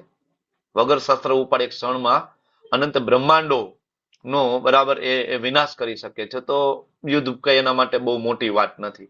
તો આ બધી ચર્ચા થઈ હતી ને ત્યારે ઓલરેડી ધૃતરાષ્ટ્રને ખબર હતી. બરાબર. તો એને એવું હતું કે ભાઈ ભગવાન તો શસ્ત્ર ઉપાડવાના નથી, એટલે બપોરનું લંચ સુધીમાં તો આ બધો કાર્યક્રમ બધો પૂરો થઈ જાય. પણ ધૃતરાષ્ટ્ર જયારે જોવે છે, ધૃતરાષ્ટ્રને ખબર પડે કે 7 અક્ષોની સેના સામે આવી છે, એટલે ગુરુ પાસે દોડ્યો. બરાબર, ગુરુ પાસે જવામાં વાંધો નથી. જો આ પોઝિટિવ પોઈન્ટ આમાંથી એ લેવો જોઈએ આપણે, પ્રેક્ટિકલ પોઈન્ટ, કે જીવનમાં જયારે મુશ્કેલી આવે, જીવનમાં જયારે સમસ્યા આવે, પ્રેક્ટિકલ આસ્પેક્ટ આ શ્લોકનો શું થાય. બરાબર, શ્રીલ પ્રભુપાદજી સમજાવે છે કે જીવનમાં ગમે ત્યારે સમસ્યા આવી શકે છે, કારણ કે આપણે દાવા નળની વચ્ચે જ ઉભા છીએ. સંસાર દાવા નળ લીડ લોકા. બરાબર, અને કોઈ કારણ વગર સમસ્યા આપણા જીવનમાં આવશે. આવું નથી થતું તમારા જીવનમાં, મારા જીવનમાં? બરાબર, આપણે કોઈ સમસ્યા, આપણે કોઈ કંકોત્રી તો લગતી નથી, અચાનક આવીને ઉભી રહે છે સમસ્યા.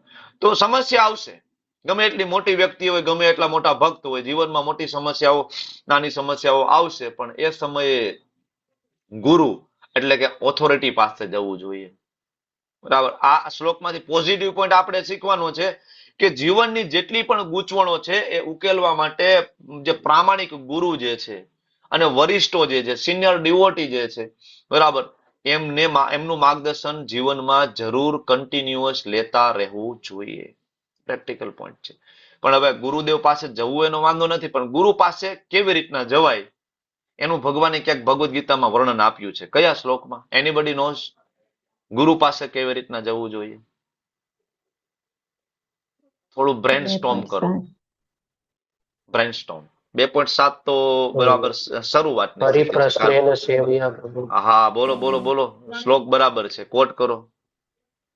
દયાલક્ષ્મી માતાજી નથી બોલ્યા ક્યારના. આખો શ્લોક નહીં આવડતો ભાઈ. એટલે દયાલક્ષ્મી માતાજી પાસે જાઉં છું. દયાલક્ષ્મી માતાજી, શ્લોકને કોટ કરો. પ્રણિપાતેન પ્રણિપ્રશ્નેન નહીં, સેવયા. પહેલેથી શ્લોક બોલો, પહેલેથી. ભૂલાઈ ગયું. બાષ્પી ભવન. વિક્રમી પ્રભુ, શ્લોક કોટ કરો. 4.34. હા, 4.34 બોલો, કયો શ્લોક છે? એક મિનિટ પ્રભુજી, મને ભૂલાઈ ગઈ તને. તદ્વિધિ પ્રણિપાતેન. હા, બોલો બોલો બોલો, બરાબર બોલો છો. તદ્વિધિ પ્રણિપાતેન પરિપ્રશ્નન સેવયા ઉપદેશન્તિ તે જ્ઞાનમ જ્ઞાન તત્વદર્શિના. તદ્વિધિ પ્રણિપાતેન પરિપ્રશ્નેન સેવયા ઉપદેક્ષ્યન્તિ તે જ્ઞાનમ જ્ઞાનિન તત્વદર્શિન. એ જે તત્વદર્શી છે, જે તત્વને જે જાણે છે, જે ભગવાનને જાણે છે, એ વ્યક્તિ તમને જ્ઞાન તો ત્યારે આપશે કે જ્યારે તમે પ્રણિપાતેન 100% શરણાગતિથી જાશો, પરિપ્રશ્નેન એમની સાથે તમારું દિલ ખોલીને, હૃદય ખોલીને, વિનમ્રતા પૂર્વક પ્રશ્ન પૂછશો, નહીં કે ચેલેન્જિંગ મોડમાં. બરાબર, પરિપ્રશ્નેન, અને સાથે સાથે સેવયા, જ્યારે તમે એની સેવા કરશો. તો આ ગુરુ પાસે કેવી રીતના જવું? આપણે લોકો મુંબઈ ગયા હતા, ઘણા બધા ભક્તોની દીક્ષા થઈ અને મુંબઈ ગયા. તો તમે જોયું કે આપણી ગુજરાતી ટીમ હંમેશા સેવા કરવા માટે અગ્રેસર હોય. એ ગમે ત્યાંથી સેવા શોધી લે. બરાબર, કોઈ આપે ના આપે, વચ્ચેથી જઈને એ સેવા શોધી લે. અને ગમે એટલી નાનામાં નાની સેવા હોય, વોટ એવર, હંમેશા એ સેવા શોધી લે. કારણ કે આ ગુરુ પાસે જવાનો આ રસ્તો છે. ગુરુ પાસે જઈને એટલે એવું નહીં કે હું ગુરુની એકદમ નજીક બેસી જાઉં, ગુરુની નજર સતત મારા ઉપર રહેવી જોઈએ, ગુરુ મને પર્સનલી ઓળખી જાય ને બસ હું કેટલો મહાન ભક્ત છું, એના માટે નથી. ગુરુ પાસે જવું મતલબ સેવા કરવી, સર્વિસ. બરાબર, સર્વિસ વગર ગુરુ પાસે જાવ તો કોઈ મતલબ નથી. પરિપ્રશ્નેન સેવયા, એટલે ગુરુ પાસે તો દુર્યોધન ગયો, પણ એ એટીટ્યુડ નહોતો. બરાબર, ગુરુદેવને કડવા વચનો કહ્યા, કારણ કે એ વ્યક્તિ ઘમંડી હતો, પોતાની જાતને બુદ્ધિશાળી માનતો હતો, ગુરુને મૂર્ખ માનતો હતો. અને આ અસુરનું લક્ષણ છે. અસુરનું લક્ષણ શું છે? તો કે એની ભૂલ ક્યારેય ના સ્વીકારે અને હંમેશા એ ભૂલનું દોષારોપણ એ બીજા ઉપર કરે. આવું આપણે સમાજમાં જોઈએ છીએ ને, એકચ્યુઅલી આસુરી લક્ષણ છે. એ ક્યારે પોતાની ભૂલ નહીં સ્વીકારે અને બીજા ઉપર ભૂલનું દોષારોપણ કરી દેશે. ઓકે, જે એટેન્ટિવલી ક્લાસમાં જ નથી તો એનો વિડીયો પછી આપણે જ બંધ કરી દેવાનો, એટલે બધાનું ધ્યાન ત્યાં જાય નહીં. ઓકે, તો મેઇન વસ્તુ છે ગુરુ પાસે કેવી રીતના જવું. તદ્વિધિ પ્રણિપાતેન પરિપ્રશ્નેન સેવયા, આ શ્લોકનું પ્રેક્ટિકલ આસ્પેક્ટ. જો હું તમને દરેક શ્લોકમાંથી કંઈક પ્રેક્ટિકલ આસ્પેક્ટ કહેવાની કોશિશ કરીશ અને તમે પણ થોડું બ્રેઇન સ્ટોર્મિંગ કરીને વિચારજો કે આ શ્લોકમાંથી આપણે જીવનમાં શું ઉતારી શકીએ છીએ. ભગવદ્ ગીતાના દરેક શ્લોકમાંથી પ્રેક્ટિકલ આસ્પેક્ટ મળે છે. Each and every Shloka. કારણ કે ભગવદ્ ગીતાના દરેક શ્લોક ભગવાને આપણા માટે કહ્યા છે, નહીં કે અર્જુન માટે. હંમેશા યાદ રાખો. ઓકે, આગળ વધીએ તો દુર્યોધનની જે રાજકીય એનો નેચર, મુત્સદ્દીગીરી જેને કહેવાય, પોલિટિકલ નેચર, એના આપણને આગળના બધા શ્લોકોમાં દર્શન થશે. જોઈએ આપણે તો આગળના શ્લોકમાં પશ્યતામ પાંડુ પુત્રાણામ આચાર્ય મહતિમ ચમુમ યુઢામ દ્રુપદ પુત્રેણ તવ શિષ્યેણ ધીમતા. શબ્દ આ શ્લોકમાં વાપરવામાં આવ્યો દ્રુપદ પુત્રેણ. અચ્છા, દ્રુપદના પુત્રનું નામ શું? કોણ બોલશે દ્રુપદના પુત્રનું નામ? જે ફર્સ્ટ એન્ડ્રેજ હોય ને એમને બોલી જવાનું. કોણ છે? કારણ કે મને તો જોવું દર વખતે આમાં મુશ્કેલ પડશે. અચ્છા, દર વખતે ધારવી માતાજી. અચ્છા, ઓકે. ના બોલી હોય એને આપણે મોકો આપે. દુષ્ટધુમ. પ્રિયા માતાજી, દુષ્ટધુમ. ફાસ્ટેસ્ટ ફિંગર્સ ક્રોસ રાખીશું તો મને લાગે દર વખતે ધાર્મિક માતાજી એમાં માતાજી વિશાલ પ્રભુ પેલા એન્ડ્રેસ કરી દેશે. Thank you. હવે આ દુષ્ટધુમ નું આ નામ શું કામ લેવામાં આવ્યું છે? દુષ્ટધુમ કોણ હતો? એનું સેનામાં શું ઇમ્પોર્ટન્ટ હતું? મહાભારતના યુદ્ધમાં દયાલક્ષ્મી માતાજી, દુષ્ટધુમ નો શું રોલ છે સેનામાં, મહાભારતમાં? ની તરફથી ઈ સેનાપતિ હતા અને દ્રુપદના પુત્ર હતા અને એમને કોના સેનાપતિ હતા? કોના સેનાપતિ? પાંડવ પક્ષે. પાંડુ પક્ષે. હા, બસ આટલું જ આન્સર આ જ છે કે પાંડુ પક્ષે સેનાપતિ હતા. ઓકે, તો હવે અહીંયા દુર્યોધનના ગુરુ પાસે જાય છે ને ગુરુને આંખ બતાવીને કહે છે કે જોવો પશ્યતામ પાંડુ પુત્રાણામ આચાર્ય મહતિમ ચમુમ યુઢામ દ્રુપદ પુત્રેણ. જો તમારો સામે દ્રુપદ પુત્રેણ. કોણ? દુષ્ટધુમ. તવ શિષ્યણ, તમારો શિષ્ય છે, બહુ બુદ્ધિશાળી છે. કારણ કે એને જો સેના કેવી રીતના ગોઠવી છે. ભલે એની પાસે ખાલી 7 અક્ષોની સેના હોય પણ તો એ દુર્યોધન જોઈને ડરી ગયો છે. 7 અક્ષોની સેનામાં કામ પૂરું કરી દેશે આ લોકો. કારણ કે ખૂબ જ નિપુણતા પૂર્વક એ ગોઠવવામાં આવી હતી. મેણું મારી રહ્યા છે અહીંયા પ્રભુપાદજી. જે ભાવાર્થ જે છે એક જ પેરેગ્રાફનો ભાવાર્થ છે, પણ પ્રભુપાદ એની અંદર એ જે કથા જે છે શોર્ટમાં આપે છે. દ્રુપદ અને દ્રોણાચાર્ય વાળી સ્ટોરી અને બીજું ગુરુનું અપમાન, એના વિશે શ્રી પ્રભુપાદજી અંગુલી નિર્દેશ કરે છે. હું જે મુદ્દા બોલું છું કાં તો તમે નોટમાં લખતા જાઓ, બરાબર, કાં પેન્સિલથી સાઈડમાં મૂકતા જાઓ. કારણ કે ફરીથી જયારે તમે ભગવદ્ ગીતા વાંચશો તો હું તમને આખા પેરેગ્રાફનું સાર સ્વરૂપે અમુક વસ્તુ કહીશ કે જે એટલું તમે સમજશો તો તમને એ પેરેગ્રાફ સમજાઈ જશે. બરાબર, બાકી તમે આખું વાંચશો તો ઘણી વાર ખબર નહીં પડે કે પેરેગ્રાફ શું કહેવા માંગે છે. તો મોટા ભાગે આપણે ટ્રાય કરશું કે દરેક પેરેગ્રાફનું જે સાર શું છે, બરાબર, એ આપણે અહીં ચર્ચા કરીશું. દરેક પેરેગ્રાફ વાંચવું એ પોસિબલ નથી, નહીતર આ ક્લાસ રીડિંગ ક્લાસ થઈ જશે ભક્તિ શાસ્ત્રી કરતા. ઓકે, પશ્યતામ પાંડુ પુત્રાણામ મતલબ જોવો. તો શું ભાઈ દ્રોણાચાર્યને કઈ આંખમાં મોતિયો આવી ગયો તો? દ્રોણાચાર્યને સામે નહોતું દેખાતું દુષ્ટધુમ છે, બરાબર? તો એનો કહેવાનો એવો મતલબ હતો કે જો આ નિર્લજ પાંડુ પુત્રોને તમે જોવો, એને ખબર છે કે ગુરુ સામે લડવાનું છે, તો એ લડવા આવી ગયા છે. અને લડવામાં એને સેનાપતિ કોને બનાવ્યો છે? દુષ્ટધુમને. વ્યુઢામ દ્રુપદ પુત્રેણ. દ્રુપદ પુત્રના વાળી સ્ટોરી ખબર છે ને? લેવલ 1, 2 બેમાં કવર કરીએ છીએ. ગુરુ દ્રોણ અને રાજા દ્રુપદ બંને મિત્ર હતા, ગુરુકુળમાં ભણતા હતા. અને એક સમયે જ્યારે ગુરુ દ્રોણ દ્રુપદ રાજાનો જીવ બચાવે છે ત્યારે દ્રુપદ એને પ્રોમિસ કરે છે કે ભવિષ્યમાં હું અડધું રાજ્ય તને આપી દઈશ. એજ્યુકેશન પૂરું થયું અને દ્રુપદ રાજા તો આગળ રાજા બની ગયા અને ગુરુ દ્રોણ તો એક નિર્ધન બ્રાહ્મણ હતા. એને કઈ ધનની જરૂર નથી, કારણ કે વર્ણ વ્યવસ્થા પ્રમાણે એ સમયે બ્રાહ્મણો કોઈ ધનનો લોભ નહોતા કરતા. વેદો ઉપનિષદો પુરાણો ભણાવતા, બરાબર, ભક્તિ કરતા અને એમાં હંમેશા પોરોવેલા રહેતા. તો નાની એવી ઝૂંપડીમાં ગુરુ દ્રોણ રહેતા હતા. પણ એક સમય એમના પુત્ર અશ્વત્થામા ને દૂધ પીવા માટે પણ વ્યવસ્થા નહોતી. ત્યારે એને એમ થાય છે કે ચાલો મારા મિત્ર એ મને પ્રોમિસ કર્યું હતું ને, દ્રુપદ પાસે હું જાઉં અને એને કહું કે ભાઈ મને થોડી ગાયો આપ એટલીસ્ટ. જાય છે અને જ્યારે કહે છે, જો હું તમને કથા સાર રૂપે નાની એવી કહું છું, બાકી કથા બહુ લાંબી છે મહાભારતની અંદર. તો ગુરુ દ્રોણ જાય છે દ્રુપદ પાસે ને કહે છે કે ભાઈ હું તારો મિત્ર છું, આપણે બે સાથે ભણતા હતા. અને દ્રુપદ આ સાંભળીને ઉછળે છે, મિત્ર, આપણી વચ્ચે મિત્રતા ના હોઈ શકે. તું જો તારું સ્ટેટસ ને મારું સ્ટેટસ.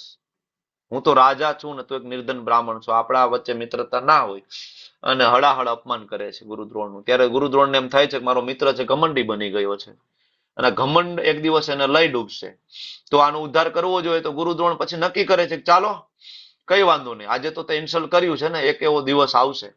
ગુરુ દ્રોણ જાય છે ભીષ્મ પાસે અને કૌરવો પાંડવોને લઈને આવે છે. ભાઈ કૌરવો પાંડવો મને આપો, હું એને એજ્યુકેશન આપીશ. બરાબર, આર્ચરી વગેરે એને શીખડાવ્યું, બરાબર, અને એજ્યુકેશન આપીને ચાલો ગુરુ દક્ષિણે એને માગી લીધું કૌરવો પાસેથી કે ભાઈ તમે લઈ આવો, જાઓ દ્રુપદને, મારું ઇન્સલ્ટ કર્યું હતું ને, આજે એને બંદી બનાવીને લઈ આવો. તો કૌરવો જાય છે તો એ તો ત્યાં બાંધી, બરાબર, ત્યાં દ્રુપદ એને જ બંદી બનાવી દે છે, કારણ કે એટલો પાવરફુલ હતો. દ્રુપદ કોઈ સામાન્ય નહોતો. દુર્યોધનને ને બધાને એના બળ ઉપર બહુ ગૌરવ હોય તો એટલા માટે અત્યારે ડરી રહ્યો છે. શું કામ દુર્યોધન ડરી રહ્યો છે? કારણ કે દ્રુપદ ને બધા અત્યારે સામે ઉભા છે, બરાબર, જેની પાસે ઓલરેડી બંદી બની ગયેલો હતો એકવાર. તો આ બધા મહારથીઓ સામે ઉભા છે એટલે બંદી બની ગયો. પછી ગુરુ દ્રોણ પાંડવોને કહે છે તમે જાઓ. અર્જુન જાય છે ને એકલા હાથે બધાને છોડાઈ આવે છે, બરાબર, અને પછી જે દ્રુપદ છે એને બંદી બનાવીને લઈ આવે છે અને ગુરુ દ્રોણના ચરણોમાં મૂકી દે છે. ત્યારે ગુરુ દ્રોણ એમ કહે છે જા તને માફ કરી દીધો. ત્યારે દ્રુપદ કહે છે માફ કરી દીધો એટલે શું? હું ક્ષત્રિય છું, હું રાજા છું, બંદી બનાવીને લાવો, ગળું કાપી નાખો તો કોઈ વાંધો નથી, માફ કરી દીધો એટલે શું? બરાબર, હળાહળ અપમાન કરે. ક્ષત્રિયોનું માથું કાપી નાખે તો ચાલે, પણ ક્ષત્રિયોને કોઈ એમ કે જા માફ કરી દીધો, જવા દે, ક્ષત્રિયોથી સહન ના થાય. એટલે દ્રુપદ ત્યારે વિચારે છે કાશ મારી પાસે જો અર્જુન જેવો પુત્ર હોત ને તો આજે હું ગુરુ દ્રોણને જવાબ આપે. એની પાસે પુણ્ય પણ નહોતા એટલા કે પુત્ર પ્રાપ્ત થાય. એની હાથની રેખાઓમાં પુત્ર હતા જ નહીં દ્રુપદને. ત્યારે એ એના જે રાજ્યના બે બ્રાહ્મણો જે તપસ્વી હતા, ઋષિ હતા, એના સાધનાના બળે એ એક પુત્ર અને પુત્રીને પ્રાપ્ત કરે છે યજ્ઞમાંથી, બરાબર. એમાં યજ્ઞસેની માતા દ્રૌપદી અને યજ્ઞ પુરુષ તરીકે પ્રગટ થાય છે દુષ્ટધૂમ, બરાબર. આ પ્રગટ હવે દુષ્ટધૂમનો જન્મ શેના માટે થયો? ગુરુ દ્રોણને મારી નાખવા માટે, બરાબર. તો એટલા માટે અહીંયા દ્રુપદ કહે છે કે દ્રુપદ પુત્રેણ તવ શિષ્યણ ધીમ હતા. નાનો 7 વર્ષની વયે દુષ્ટધૂમ આમના ગુરુકુળમાં આવી ગયો હતો. ક્યાં? ગુરુ દ્રોણની ગુરુકુળમાં. 7 વર્ષથી લઈને 25 વર્ષ સુધી દુષ્ટધૂમ એમની પાસે રહ્યું. કેટલા વર્ષ થાય? 7 વર્ષથી 25, ઓલમોસ્ટ 17-18 વર્ષ, બરાબર. તો અહીંયા દુર્યોધન કહે છે કે 7 વર્ષનો હતો, નાનો એવો તમારી પાસે આવ્યો, તમને ખબર હતી મોટો થઈને તમને મારી નાખશે, મોટો થઈને મારી નાખશે, તો રાત્રે જઈને ગળું ના દબાવી દેવાય, મારી ના નખાય? કાં તો પેલા એડમિશન જ ના આપવું જોઈતું હતું તમારામાં બુદ્ધિ હોય તો, અને ધારો કે એડમિશન આપવું પડે એમ હતું રાજાના કારણે, તો પછી રાત્રે જઈને ગળું ના દબાવી દેવાય, મારી ના નખાય? ક્યાં એના માતા પિતા બાજુમાં હતા?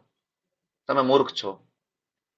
તમારો શિષ્ય તમારી પાસે શીખીને આજે તમારી સામે ઉભો છે. પણ બીજો એંગલ જોવો કે એ સમયની વર્ણ વ્યવસ્થા કેટલી પાવરફુલ હશે. બ્રાહ્મણ કોને કહેવાય ખરેખર? ઘણા બધા એવું કે દ્રોણાચાર્ય પક્ષપાતી હતા, બરાબર. કઈ રીતના, કયા રેફરન્સ ને લઈને કહે છે ઘણા બધા સમાજના લોકો કે દ્રોણાચાર્ય પક્ષપાતી હતા? કોને? અર્જુનને લઈને નહીં. હજી યાદ કરો થોડું. પ્રિયા માતાજી. હરે કૃષ્ણ પ્રભુજી, એમણે એમના પુત્ર લાયક નતો છતાં એને બ્રહ્માસ્ત્ર શીખવાડ્યું. એ તો બરાબર. મારે એક એવું નામ જોઈએ છે જેને તમને ખબર પડી જાય કે નહીં ખરેખર દ્રોણાચાર્ય પક્ષપાતી હતા એવું આખું સમાજ કહે છે. વિક્રમી પ્રભુ. એકલવ્ય પાસે ગુરુ દક્ષિણામાં અંગૂઠો લઈ લીધો. એકલવ્યના કારણે એકલવ્યનો અંગૂઠો કાપી લીધો હતો ને, તો ઘણા બધાને એમ થયું કે ભાઈ એકલવ્ય શુદ્ર છે એટલે જો આ બ્રાહ્મણ તો બહુ પક્ષપાતી છે, બરાબર, જ્ઞાન નથી આપતો. પણ દ્રોણાચાર્ય પક્ષપાતી તમે કેવી રીતના કહી શકો? કારણ કે દ્રોણાચાર્ય તો એને જ્ઞાન આપ્યું હતું જે એનો જ વધ કરી નાખે મોટો થઈને. તમે પક્ષપાતી કેવી રીતના કહી શકો? બરાબર. દુષ્ટધૂમને મહારથી બનાવનાર કોણ? ગુરુ દ્રોણ. તો તમે કઈ રીતના કહી શકો કે વ્યક્તિ પક્ષપાતી હોઈ શકે? આઈડિયલ બ્રાહ્મણ હતા એ, બરાબર. એટલે દુર્યોધન એ વ્યંગ કરે છે, અક્કલ નથી તમારામાં, તેને ના શીખડાવાય ને, ના પાડી દેવાય ને, એડમિશન ના અપાય ને. હવે જો સેનાપતિ બનીને આવ્યો છે, ફ્રસ્ટ્રેટેડ છે ને, બરાબર. દુર્યોધન અત્યારે ભયમાં, ફ્રસ્ટ્રેશનમાં, એટલે દોષનો ટોપલો બીજા ઉપર ઢોળે છે. તમારી ભૂલ છે. ભૂલ કોની હતી ભાઈ? મહાભારતનું યુદ્ધ કોના કારણે થયું છે? ગુરુ દ્રોણના કારણે? નો, બરાબર. તો આ સમજવું પડશે પ્રેક્ટિકલ આસ્પેક્ટ. મારા ગુરુ મહારાજ જે પતાકા સ્વામીજી મહારાજ સમજાવે છે કે આ શ્લોકની અંદર દુર્યોધન જે છે, દુર્યોધન એના જેવી ચાલાકી, મેન્યુપ્લેશન કહેવાય, એવી જો ચાલાકી તમે ભક્તિમાં કરશો તો ક્યારે સફળ થશો નહીં. ચાલાકી, સિનિયર ડિવોટી પાસે ચાલાકી કરવી, આવું આપણે જોયું છે ઘણી વખત. સિનિયર ડિવોટીને આપણે અમુક વાત છુપાવીએ, અમુક કામ આપણે કઢાવી માટે, બરાબર, આપણા લેંગ્વેજ લીડર હોય કે વોટેવર, એનાથી આપણે અમુક કામ કઢાવવા માટે અમુક વાતને આપણે છુપાવીએ. તો મારા ગુરુ મહારાજ કહે છે કે આવી ચાલાકી જે છે ને એ ભક્તિમાં તમને નિષ્ફળતા આપશે. કારણ કે વરિષ્ઠો ગુરુ સાથે વાત કરવી, એની અંદર કઈ છુપાવવું ના જોઈએ, નમ્રતા રાખવી જોઈએ, નહીં કે એને દોષિત ઠેરવીએ આપણું કામ કઢાવવા માટે. આ એક પ્રેક્ટિકલ આસ્પેક્ટ છે, મારા ગુરુ મહારાજ કહે છે. બરાબર. અને બીજું, જ્યારે માણસ પોતે ખોટો હોય ને ત્યારે હંમેશા બીજાની ભૂલો કાઢીને પોતાની નબળાઈ છુપાવવાનો પ્રયત્ન કરે છે. આને કહેવાય પરદોષ દર્શનમ.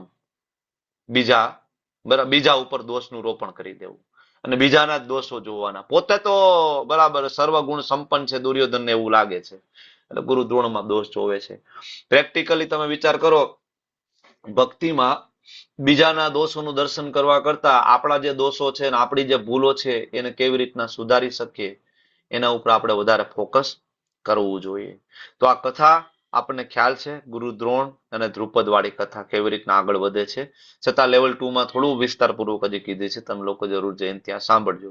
અક્ષોની સેના કેવી રીતના ગોઠવાયેલી હતી, જો કેટલું સરસ સ્ટાન્ડર્ડ બરાબર ગોઠવાયેલું હતું કે ભાઈ એક અક્ષોની સેના હોય તો 21,870 રથ હોય, 21,870 હાથીઓ, 65,610 ઘોડા, પગપાળા સૈનિકો 1,09,350.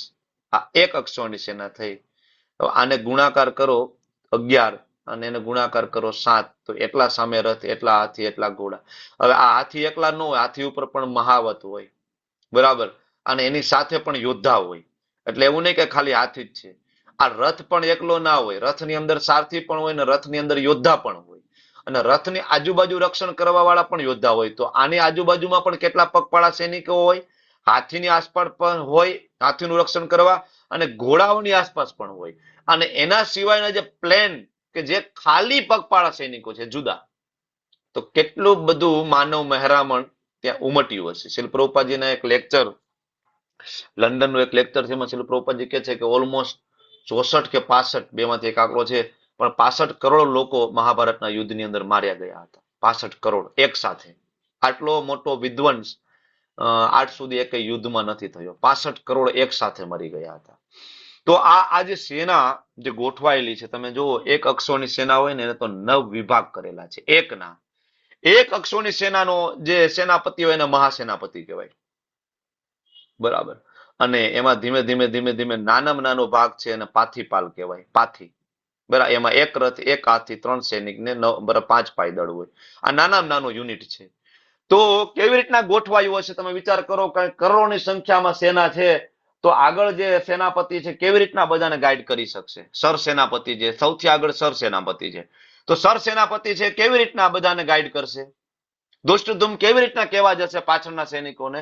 તો એ રીતના ગોઠવાયેલું હતું કે સરસેનાપતિ જ્યારે બોલે તો એને ખાલી જે મહાસેનાપતિને જ એપ્રોચ કરવાનો હોય છે. મહાસેનાપતિ છે એને ખાલી અનિકાધિપતિનો જ એપ્રોચ કરવાનો હોય છે. એ એક્ઝેક્ટ એની પાછળ ગોઠવાયેલા હોય છે, બરાબર. અને તરત બ્યુગલ વગાડી અને એના બરાબર જે ગ્રુપ છે એને સંદેશો આપી શકે. હવે એ સમયે ઓલા બ્લુટૂથ વાળા સ્પીકર તો હતા નહીં કે ભાઈ કાનમાં બધાને આપી દે કે ભાઈ હાલો હવે આ રીતના ચડાઈ કરવાની છે. તમે વિચાર કરો કેટલું સરસ ગોઠવાયેલું હશે કે હમણાં આપણે 26મી જાન્યુઆરી ગઈ, તમે લોકો એ કદાચ દિલ્હીની અંદર જે આપણું સરઘસ નીકળે તમે જોતા હશો, એમાં અમુક 1000 સૈનિકો છે એ ગોઠવવાના હોય છે. અમુક 1000 સૈનિકો, એક સરખા જેના પગ પડવા જોઈએ, એક સરખા એના હાથ પડવા જોઈએ. તમે લોકો જોયું છે ને પરેડ, બરાબર. અમુક 1000 સૈનિકો હોય, પણ એને ટ્રેન કરવામાં પણ ખૂબ મુશ્કેલ હોય છે. પણ અહીંયા કરોડની સંખ્યામાં સૈનિકો છે અને માત્ર એક જ ઓર્ડર સરસેનાપતિનો આવે ધૃષ્ટદ્યુમ્નનો કે હવે આપણે ગરુડ વ્યૂહ કરવાનો છે. ગરુડ વ્યૂહ. તો પાછળના બધા જ સૈનિકો, અનિકાધિપતિ, સેનાપતિ, આ બધાને ખબર પડે કે ગરુડ વ્યૂહ કરવાનો છે અને સૈનિકો કેવી રીતના ગોઠવાઈ જશે. તમે ખરેખર ડ્રોન લઈને જોવો તો નીચે તમને ગરુડ દેખાય, ગરુડ વ્યૂહની અંદર. એ બધા ગરુડના આકારમાં એ બધા ગોઠવાઈ જાય અને ગરુડના મુખમાં સામેવાળી બધી સેનાઓ પ્રવેશ કરતી જાય અને વધ થતો જાય અને ડેડ બોડીઓ બધી ગરુડના પેટમાં જતી જાય અને ગરુડ છે એ આગળ વધતું જાય આગળ વધતું જાય. તો કેવી રીતના એ બરાબર ગોઠવતા હશે? અનબિલિવેબલ. એક સાથે કરોડો સૈનિકોને એ રીતના ગોઠવવા, ચક્રવ્યૂહ એ રીતના ગોઠવવો, તો કેટલું સરસ પ્લાનિંગ હશે એ લોકોનું. અને આજે જેવું નથી. આજે તો બરાબર યુદ્ધ થાય તો એનો જે સેનાપતિ છે, આજે યુદ્ધ બરાબર એનો જે માર્શલ હોય એ તો એસી ઓફિસમાં દિલ્હીમાં બેઠા હોય, એ ત્યાંથી ફોનમાં ખાલી વાત કરવાની, એને લડવા જવાનું ન હોય બરાબર. પણ એ સમય એવું નહોતું. એ સમયે સરસેનાપતિ સૌથી આગળ ચાલે, ભીષ્મદેવ સૌથી આગળ હોય, અર્જુન યુધિષ્ઠિર સૌથી આગળ હોય. એવું નહીં કે અર્જુન છે સૌથી છેલ્લે છે ને સેનાપતિઓ બરાબર નાના નાના સૈનિકોને મોકલીને જાવ તમે મરી જાવ.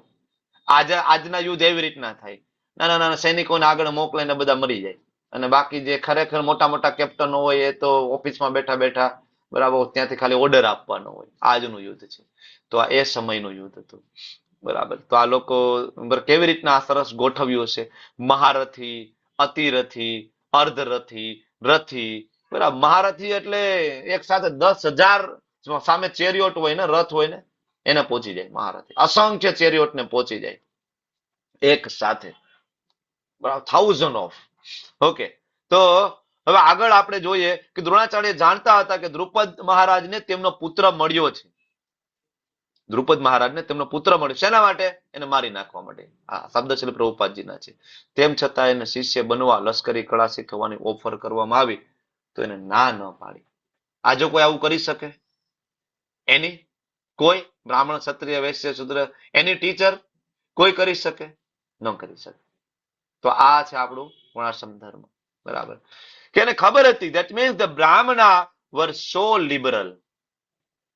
બ્રાહ્મણ એને કહેવાય સમો દમસ તપસ્યોચમ. એની અંદર આ બધા ગુણ હોય, લિબરલ હોય. When is coming as my disciple, never mind he would kill me in future. That doesn't matter, but I must give him teaching. એને કીધું મારું શિષ્ય બનવું છે, વાંધો નહીં બરાબર, ભવિષ્યમાં ભલે મને મારી નાખે. લંડનમાં શ્રી પ્રભુપાદજીનો લેક્ચર હતો, એમાં પ્રભુપાદે આ સ્ટેટમેન્ટ આપેલું છે બરાબર. આગળ વધીએ તો ચોથો જે શ્લોક છે એની અંદર હવે દુર્યોધન સામે પક્ષના યોદ્ધાઓનું નામ લે છે. અત્રાસુરા મહેશ્વાસા ભીમાર્જુન સમાયુધી યુથાનો વિરાટશ્ચ દ્રુપદશ્ચ મહારથ. હવે 4, 5, 6 આ 3 શ્લોક એવા આવશે. સામા પક્ષના યોદ્ધાઓના નામ એમાં ગણાવવામાં આવશે. કારણ કે ડરી ગયો છે, એને ખબર નથી કે આવા મોટા મોટા યોદ્ધાઓ સામે આવશે. તો ટોટલ યોદ્ધાઓના નામ આવશે 15. અને જો માતા દ્રૌપદીના 5 પુત્રોને એક ગણી લે તો 15 ને 5 ને જુદા ગણી લો, જેને ઉપપાંડવ તરીકે ઓળખવામાં આવે છે. ઉપપાંડવ. તો ઉપપાંડવ ને 5 જુદા ગણીને ચાલો તો 19 યોદ્ધાઓના નામ આવશે. 19 યોદ્ધા બરાબર. એમાં સૌથી પહેલું જે નામ આવે છે ભીમનું. શ્રી પ્રભુપાદજીનો નાનો એવો ભાવાર્થ છે, આપણે જરૂર વાંચવો છે. Anybody can read? ચાલો વાંચવાનું ચાલુ કરો. કાજલ માતાજી વાંચો. હરે કૃષ્ણ પ્રભુજી. ભાવાર્થ શ્રી પ્રભુપાદ. જો કે યુદ્ધ કળામાં દ્રોણાચાર્યના મહાન સામર્થ્ય સામે ધૃષ્ટદ્યુમ્ન બહુ મહત્વપૂર્ણ અવરોધરૂપ ન હતો. જેમ છતાં બીજા એવા અનેક યોદ્ધાઓ હતા કે જે ભયના કારણરૂપ હતા. દુર્યોધન તેમનો ઉલ્લેખ વિજયપથમાંના મોટા વિઘ્ન તરીકે કરે છે, કારણ કે તેમાંનો દરેક યોદ્ધો ભીમ તથા અર્જુન જેવો દુર્જય હતો. તે ભીમ તથા અર્જુનની શક્તિને જાણતો હતો, તેથી જ તેણે બીજાઓની સરખામણી તેમની સાથે કરી હતી. હરે કૃષ્ણ. Thank you. આમાં સૌથી પહેલું નામ ભીમનું શું કામ લેવામાં આવ્યું? રિદ્ધિ માતાજી બોલો. પહેલું નામ ભીમનું લીધું છે, એમનેમ તો નથી લીધું, કઈક કારણ છે. મેં બુદ્ધિ ઘણી વાપરી છે દુર્યોધને. રિદ્ધિ માતાજી બોલો, ભીમનું પહેલું નામ શું કામ? રિદ્ધિ આસર માતાજી. હરે કૃષ્ણ પ્રભુજી. યસ, બોલો બોલો. મને નથી ખબર પ્રભુજી. એટલે લેવલ 2 એટેન્ડ કરવું જોઈએ આપણે બરાબર. લેવલ 2 એટેન્ડ કરીએ તો આપને ખબર પડી જાય કે ભીમ શું કામ. ભાઈ કલ્પતરુ પ્રભુ, વાય ભીમ ફર્સ્ટ? અર્જુન લેવું જોઈતું હતું ને? હરે કૃષ્ણ પ્રભુજી. હરે કૃષ્ણ પ્રભુજી. ભીમે કસમ ખાધી હતી કે હું એકલા હાથે બધા 100 કૌરવોનું વધ કરીશ. ઓકે, પહેલી કસમ. બીજી કસમ શું હતી? વિશાલ આયર પ્રભુ. બીજું વચન શું લીધું હતું વિશાલ આયર પ્રભુ? દુશાસનને છાતીને ફાડી નાખશે. જે હાથ દ્વારા માતા દ્રૌપદીના વાળ ખેંચીને એને સભામાં લાવવામાં આવી હતી. એ હાથ જે છાતી સાથે જોડાયેલા છે છાતી ફાડી નાખીશ અને એમાંથી રક્ત લઈ અને એનાથી વાળ ધોઈશ. બરાબર ને? એટલે દુશાસનનો વધ પણ કોણ કરવાના હતા? ભીમ. 100 કૌરવોનો વધ કોણ કરશે? ભીમ. હજી એક પ્રોમિસ એને લીધું હતું. કયું પ્રોમિસ હતું? જીજ્ઞા માતાજી બોલો. જીજ્ઞા માતાજી કઈ નથી બોલ્યા આજે. બોલો. એણે એવું કીધું હતું કે આની જંઘા તોડી નાખીશ હું, દુર્યોધનની જે જંઘા ઉપર એને દ્રૌપદીને બેસાડ્યા હતા ને જંઘા તોડીશ હું. બેસાડવા માટેની વાત કરી હતી. બેસાડ્યા તો નહોતા, એ લોકો સ્પર્શ પણ નહોતી કરી શક્યા. હા, સ્પર્શ પણ નહોતા કરી શક્યા. બરાબર, કારણ કે એનામાં એ સામર્થ્ય નથી માતા દ્રૌપદીને સ્પર્શ કરી શકે. વાળ ખેંચીને ખાલી દુશાસન લાવ્યો, પછી કોઈ બીજા સ્પર્શ પણ નહોતા કરી શક્યા. ઓકે, તો એ જાંગ તોડી નાખીશ કે જે જાંગ ઉપર બેસાડવાનું તે વાત કરી હતી. એટલે જો છેલ્લે ગાંધારી એના તપના બળે આખું મેટલનું બોડી આપે છે. કોને? દુર્યોધનને. તો દુર્યોધનને કહે છે કે ભાઈ તું છે ને કપડા કાઢીને મારી સામે આવજે, તેથી હું બરાબર મારી પટ્ટી છોડીશ અને એના તેજના બળે તને હું મેટલનું બોડી આપીશ, વજ્ર જેવું બોડી આપીશ કે જે કોઈ નહીં તોડી શકે. તો ભગવાન ત્યારે જાય છે ને કે આવડો મોટો થઈ ગયો ને તું માની સામે જઈશ કપડા પહેર્યા વગરનો? ભાઈ એકાદું પાંદડું તો વીટી દે ભાઈ, એટલીસ્ટ હું કપડા ના પહેરતો કઈ પાંદડું તો વીટતો જા. ભગવાન ન્યા જઈને પાંદડા વીટાવી દે છે. એટલે આ ભાગ છે એનો મેટલનો નથી બનતો. અને પછી ભગવાન દુર્યોધનને છેલ્લે ભગવાન ભીમને કહે છે છેલ્લે અહીંયા મારે કમર ઉપર. ભગવાન માટે કોઈ નિયમો નથી. ભગવાન એની ભક્તને બરાબર એના ભક્તનું રક્ષણ કરવા માટે પ્રકૃતિના કોઈ નિયમો ભગવાનને બાંધી નથી શકતા. કોઈ વચન નહીં, કોઈ વરદાન નહીં, અને આ જગતની કોઈ શક્તિ ભગવાનને એના ભક્તના રક્ષણ કરવા માટે કે ભગવાનને એના ભક્ત પ્રત્યે સ્નેહ બતાવવા માટે આ જગતની કોઈ શક્તિ રોકી શકતી નથી. એનું આ એક્ઝામ્પલ છે. બરાબર ને? તો આ 3 કારણ તમે કીધા. ચોથું કારણ હું તમને કહી દઉં કે ભીમે જરાસંઘનો વધ કર્યો હતો.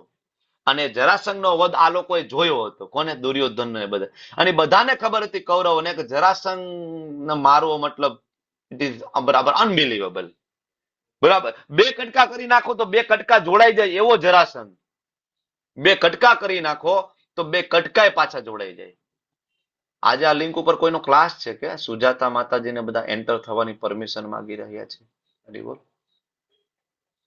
ખબર નહીં પ્રભુજી, દિલ્હી તો નથી હોતું. જસ્ટ અ મિનિટ, આપણે રેકોર્ડિંગ ને થોડા પૂરતું ઓકે. એટલે જરાસંઘને મરતા જોયો હતો. બરાબર ને? એટલે એને ખબર હતી કે ભાઈ ભીમ બરાબર આપણે બધાને મારી નાખવાનો છે. બીજું નામ અર્જુનનું લીધું, કારણ કે વિરાટ દેશમાં અજ્ઞાતવાસમાં જયારે હતા ત્યારે આ લોકોએ ચડાઈ કરી હતી વિરાટ દેશ ઉપર. ત્યારે અર્જુન બૃહનલલા તરીકે ત્યાં હતો અને અર્જુને એકલા હાથે બધાને પરાસ્ત કરી દીધા હતા, કર્ણથી લઈને બધા જ. તો અર્જુન કોઈ કર્ણથી કોઈનાથી બીતો નહોતો. બરાબર, બધા જ ત્યાં હતા વિરાટ દેશ ઉપર. જયારે બરાબર આ લોકોએ ચડાઈ કરી, કૌરવો બધા જ હતા. તો અર્જુને એકલા હાથે પરાસ્ત કર્યા હતા. અને દ્રુપદ રાજાને બંદી બનાવ્યા વાળો પ્રસંગ હમણાં આપણે જોઈ લીધો છે. એના પછી નામ આવે છે યુયુધાન. યુયુધાન કોણ હતા? તમે ઓળખો છો યુયુધાનને? નામ સાંભળ્યું છે યુયુધાનનું? એનીબડી? કોઈ પણ બોલો, માઇક ચાલુ કરીને. કોઈ પણ બોલો બોલો.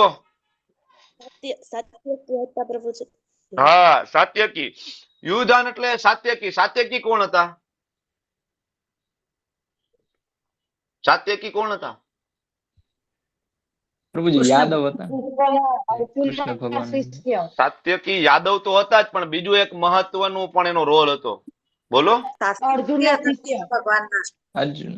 અર્જુનના શિષ્ય પણ હતા. હજી પણ મહત્વનો એક રોલ હતો. થોડું કૃષ્ણના સારથી હતા.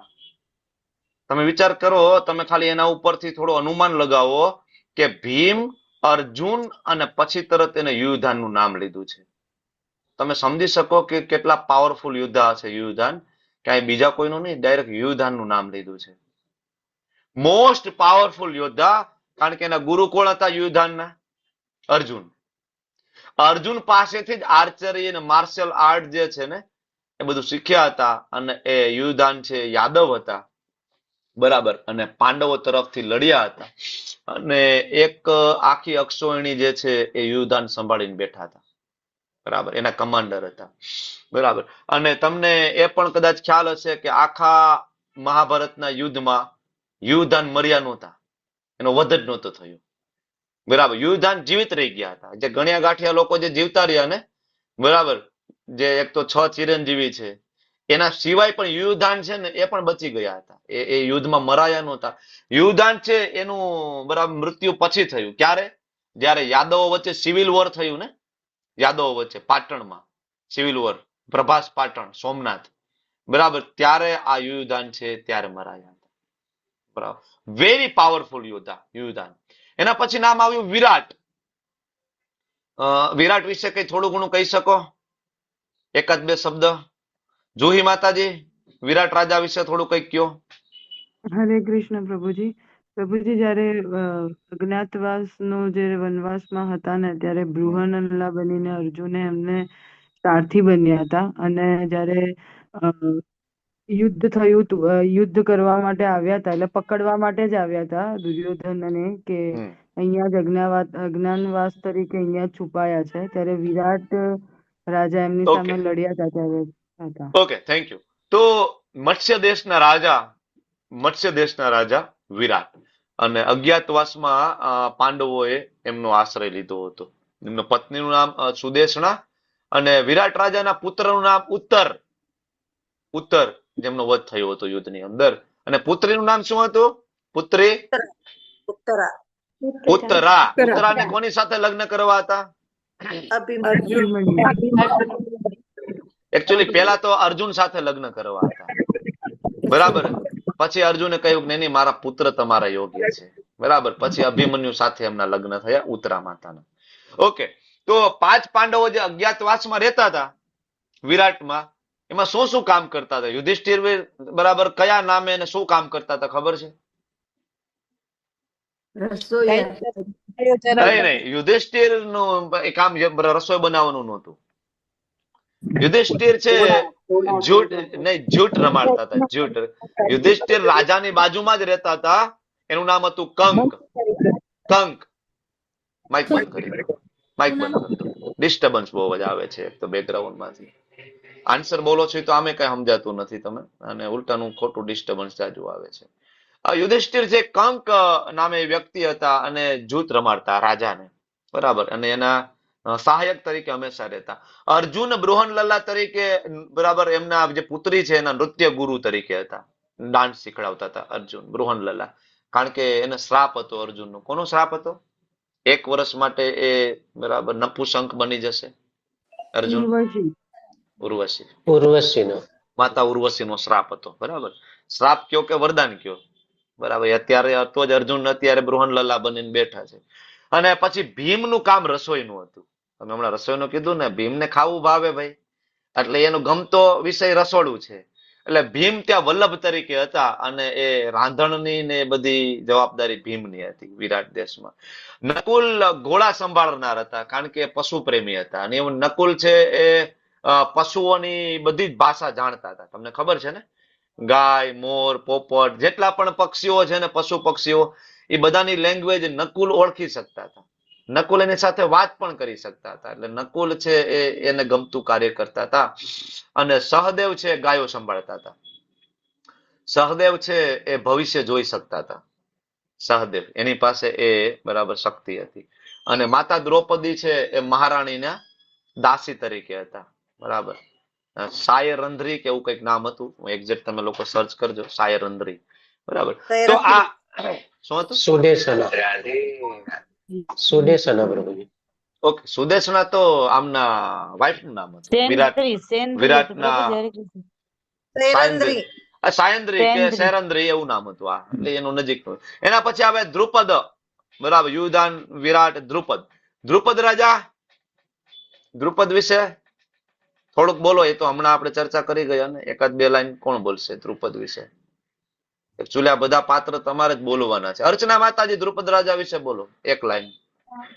પાંડવોનું ઘરકામ સંભાળતા. શું સંભાળતા? ઘરકામ રિલેટેડ સંભાળ રાખતા પ્રભુજી. સમજ્યો નહીં માતાજી શું કહો છો?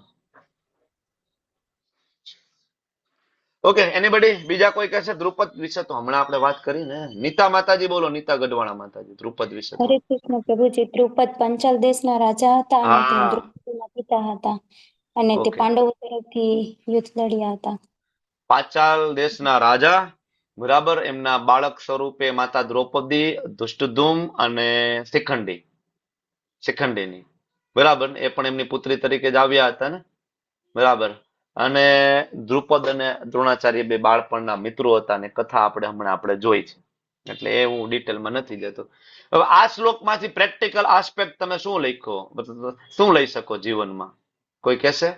પ્રેક્ટિકલ આ શ્લોકમાં શું લઈ શકો? 3-4 મુદ્દાઓ છે જેના ઉપર ચર્ચા થઈ શકે. એકાદો મુદ્દો કોઈ કહેશે કે આ શ્લોકમાંથી તમે શું શીખ્યા પ્રેક્ટિકલી જીવનમાં એપ્લાય? ધાર્મી માતાજી બોલો, આ શ્લોકમાંથી પ્રેક્ટિકલી. હરે કૃષ્ણ પ્રભુજી. બોલો બોલો. પ્રભુજી નહીં સમજાયું. નહીં સમજાયું. પ્રેક્ટિકલ આસ્પેક્ટ આ શ્લોકની અંદર શું છે એમ એ હું પૂછતો હતો. રેખા પંડ્યા માતાજી તમે કયો ભાઈ, આ શ્લોકમાંથી પ્રેક્ટિકલી શું શીખ્યા? તમે જીવનમાં શું ઉતારી શકો? જીવનની અંદર ક્યારે પણ મતલબ સામેના પક્ષને કમજોર નહીં સમજવો જોઈએ, કે સામે આમ બરાબર છે એનું નોટ લેવી જોઈએ. અરે વેલ, પરફેક્ટ, બરાબર, કે વિરોધીઓની જે શક્તિ છે ને એને ઓછી ના આંકવી જોઈએ. અહીંયા ભીમ કેટલું બરાબર માઇક્રો લેવલનું પ્લાનિંગ કરે છે, એનાલિસિસ કરે છે, બરાબર. તો never underestimate the obstacle. પણ હવે પ્રેક્ટિકલી હું તમને કહું કે આપણા હૃદયમાં જે શત્રુ છે કામ, ક્રોધ, લોભ, મોહ, આને બહુ નબળા ના સમજવા જોઈએ. ઘણા બધા લોકોને એમ થાય કે નહીં નહીં નહીં ભાઈ, તો અમે તો માયાથી રમશું. અને ઘણા બધા રમી રહ્યા છે. ઇસ્કોનમાં આવે, ભક્તિ કરે, સવારમાં મંગલા આરતી કરે, બધું કરે, અને પછી આખો દિવસ હાથમાં મોબાઈલ હોય, રીલ્સ જોવાની, બરાબર. એ તો પ્રભુજી ક્યારેક ક્યારેક તો ચાલે ને. વીકેન્ડમાં નવું મૂવી રિલીઝ થયું, મૂવી તો પ્રભુજી ક્યારેક તો મૂવી જોવા જવાય ને.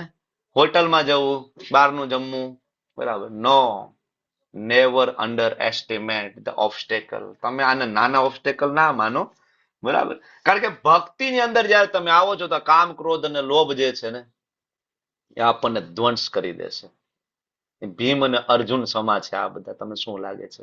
પેલું નામ ભીમ અર્જુન નું લીધું છે ને, એના બરાબરના યોદ્ધાઓ છે કે જે આપને પાડી દેવાના છે, બરાબર. અને બીજું છે ધ પાવર ઓફ એસોસિએશન. આ શ્લોકમાંથી બીજું શીખવાનું છે ધ પાવર ઓફ એસોસિએશન.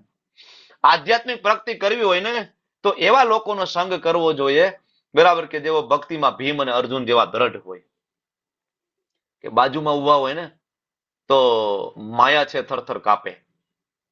એવા લોકોનો સંગ રોજે કરવો જોઈએ, એવા વૈષ્ણવોનો સંગ રોજે કરવો જોઈએ કે દુર્યોધન જેવા અસુરો, કામ, ક્રોધ જેવા અસુરો જે છે ને એ થરથર કાપવા જોઈએ. બાજુમાં આવવા માટે પણ, લડવા માટે પણ કાપવા જોઈએ. The power of association. Bhim અને અર્જુન જેવા મહાન વૈષ્ણવો નો સંગ કરવો જોઈએ, બરાબર. જે ભક્તિમાં એડવાન્સ છે એનો સંગ કરવો જોઈએ, બરાબર. તો આ પ્રેક્ટિકલ ટિપ્સ છે આ શ્લોકમાંથી. હવે આગળ જોઈએ તો હજી નામ આવે છે દુષ્ટ કેતુ ચેકિસ્તાન કાશી રાજશ્ચ વીર્યવાન પુરુજીત કુંતી ભોજશ્ચ સેભ્યશ્ચ નરપુંગવ. બરાબર. દુષ્ટ કેતુ, ચેકિતાન, કાશીરાજ, પુરુજીત, કુંતી ભોજ, સેભ્ય, આટલા નામ આની અંદર આવ્યા છે. તો દુષ્ટ કેતુ એટલે શિશુપાલના દીકરા, બરાબર. શિશુપાલ તો ભગવાનનો વિરોધી હતો, અભક્ત હતો ભગવાનની યોજનાથી, પણ એનો દીકરો છે પાંડવોનો સ્નેહી અને સમર્થક હતો દુષ્ટકેતુ, બરાબર. કુરુક્ષેત્રના યુદ્ધમાં એને પાંડવો તરફથી યોદ્ધા તરીકે ભાગ લીધો હતો.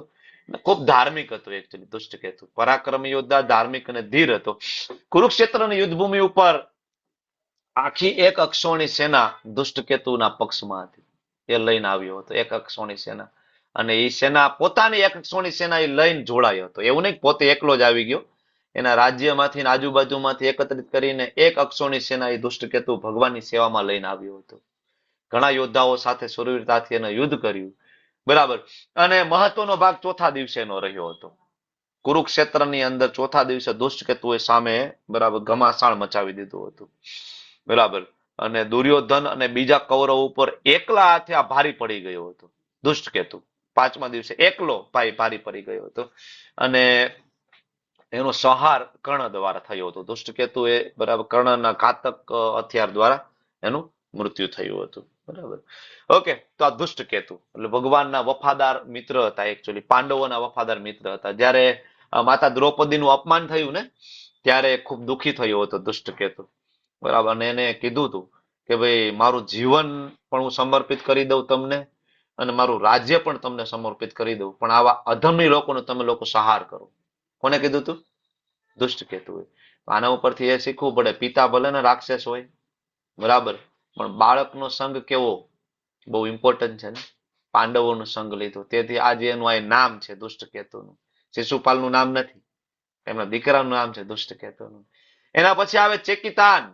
ચેકિતાન એટલે યાદવ વંશના એક મહાન યોદ્ધા, બરાબર, અને ભગવાનના ફોલોવર્સ હતા, શ્રી કૃષ્ણના ફોલોવર્સ હતા એ, અને શ્રી કૃષ્ણને માનતા હતા, બરાબર, અને પાંડવોના મિત્ર હતા. અને કુરુક્ષેત્રની યુદ્ધભૂમિ ઉપર એ પણ ખૂબ કહેવાય કે પોતાની વિશાળ સેના એક લઈને આવ્યા હતા, અને એક અક્ષોણી સેનાનું એ ત્યાં નેતૃત્વ કરતા હતા. 10મા દિવસે દ્રોણાચાર્ય દ્વારા ચેકિતાન છે વીરગતિ પામ્યા હતા, બરાબર. અને યાદવ વંશના પ્રખ્યાત રાજા હતા. ઉશી નામના એક રાજાના વંશજ તરીકે આવ્યા હતા ચેકિતાન.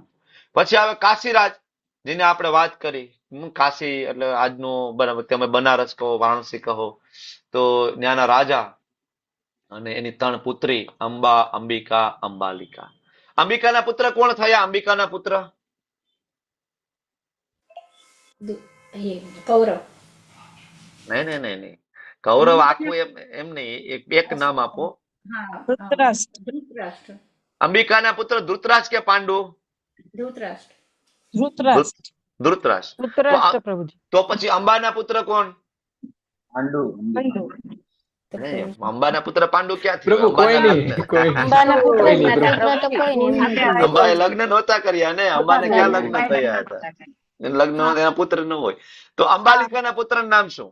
ધૃતરાજ કે પાંડુ? પાંડુ. કેવી રીતના યાદ રાખવાનું? કેવી રીતના યાદ રાખવાનું કે અંબિકાના પુત્ર ધૃતરાજ છે કે પાંડુ છે? અંબાલિકાના ધૃતરાજ છે કે પાંડુ? કેમ યાદ રાખવાનું?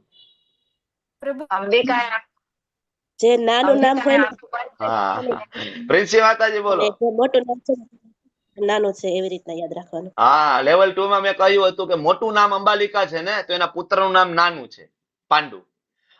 એના કરતા નાનું 3 અક્ષરનું નામ અંબિકા છે ને, તો એના પુત્રનું નામ મોટું છે, 4 અક્ષરનું છે. આ તો ખાલી ટેકનિક છે યાદ રાખવા માટેની, બરાબર.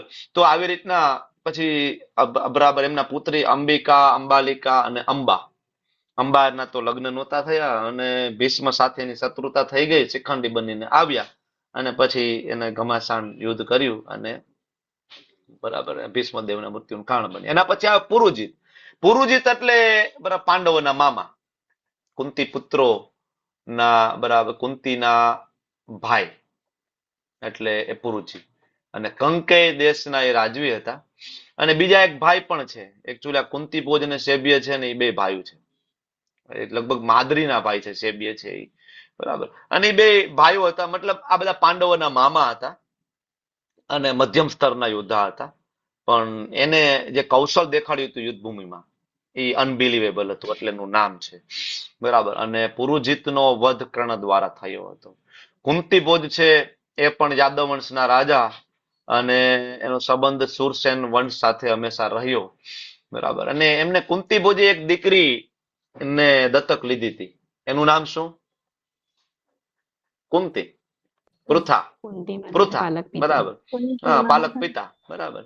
અને પછી આવે છેલ્લું નામ શેબ્ય, બરાબર. તો એ આમના જ ભાઈઓ હતા, અને પાંડવોના મિત્ર પણ હતા, અને યુધિષ્ઠિરના રાજસુ યજ્ઞમાં એને હાજરી આપી હતી. કાશી નરેશ જે કાશીરાજને બદલે અંબા, અંબિકા, અંબાલિકાના પિતા તરીકે ઘણી જગ્યાએ શેબ્યનું નામ પણ જોવા મળે છે અમુક જગ્યાએ, બરાબર, કે ભાઈ શેબ્ય ઈ છે Kashi Naresh.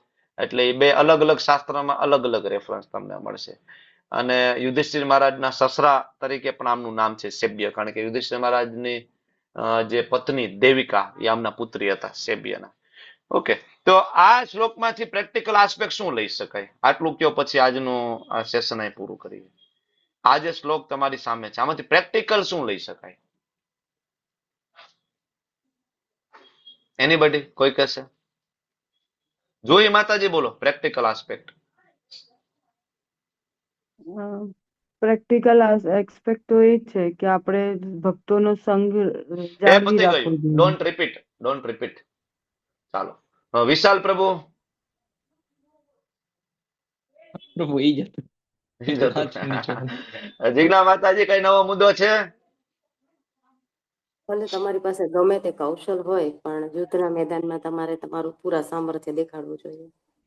Okay, thank you. જો આની અંદર બે શબ્દ છે, વીર્યવાન અને બીજું છે નરપુંગવ. બરાબર, વીર્યવાન અને નરપુંગવ એટલે કે એક શક્તિશાળી યોદ્ધા, સાચા વીરો, પરાક્રમી અને મનુષ્યોમાં જે શ્રેષ્ઠ એને કહેવાય વીર્યવાન અને નરપુંગવ.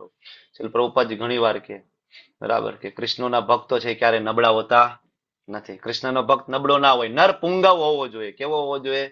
કૃષ્ણનો ભક્ત વીર્યવાન હોવો જોઈએ. નરપુંગવ હોવો જોઈએ. શેમાં હોવો જોઈએ? યુદ્ધમાં. હા, કયું યુદ્ધ? 4 નિયમો પાળવા માટેનું યુદ્ધ. બરાબર, એની અંદર નરપુંગવ હોવો જોઈએ મારો ભક્ત. ભગવાન એટલા માટે વીર્યવાન નરપુંગવ કે છે, આપણા માટે શબ્દ છે. મારો ભક્ત હોવો જોઈએ, મન ઉપર કાબુ રાખવી શકતો હોવો જોઈએ. વીરતા બતાવવી પડશે ને 4 નિયમ પાળવામાં આપણે, તો જ ખરેખર આપણે વીર્યવાન કહેવાય. બીજું આ શ્લોકમાંથી પ્રેક્ટિકલ શું છે? Using relationship for Krishna.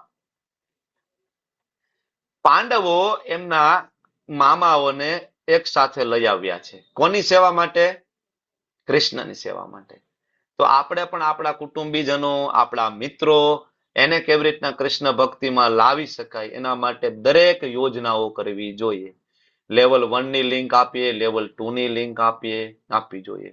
સ્વર્ણાંગી માતાજી ના આ હર્ષા ઘેલાણી માતાજી લગભગ બરાબર નણંદ ભાભી કે એવું કઈક રિલેશનશિપ છે ને? એવું જ છે ને? બરાબર ને? હા, તો સ્વર્ણાંગી માતાજી વર્ષોથી કહેતા હતા હર્ષા માતાજીને, તમે જોડાઈ જાઓ, થોડું ભગવદ્ ગીતા વાંચો, થોડું સમજો, જીવનમાં આનંદ આવશે, શાંતિ મળશે. બરાબર, અને કેટલાય વર્ષો પછી સ્વર્ણાંગી માતાજીને હવે સફળતા મળી છે. બરાબર, હવે હર્ષા માતાજી છે એ બરાબર બીજું બધું પડતું મૂકીને ભગવદ્ ગીતા શીખવા સમજવા માટે આવ્યા છે. ઘણા બધા જીવનમાં ચેલેન્જીસ છે બધાના. બરાબર, તો કેવી રીતના ચેલેન્જીસને આપણે સોલ્વ કરી શકીએ? તો કે કૃષ્ણના શરણે લાવો, બસ ટ્રાય કરો.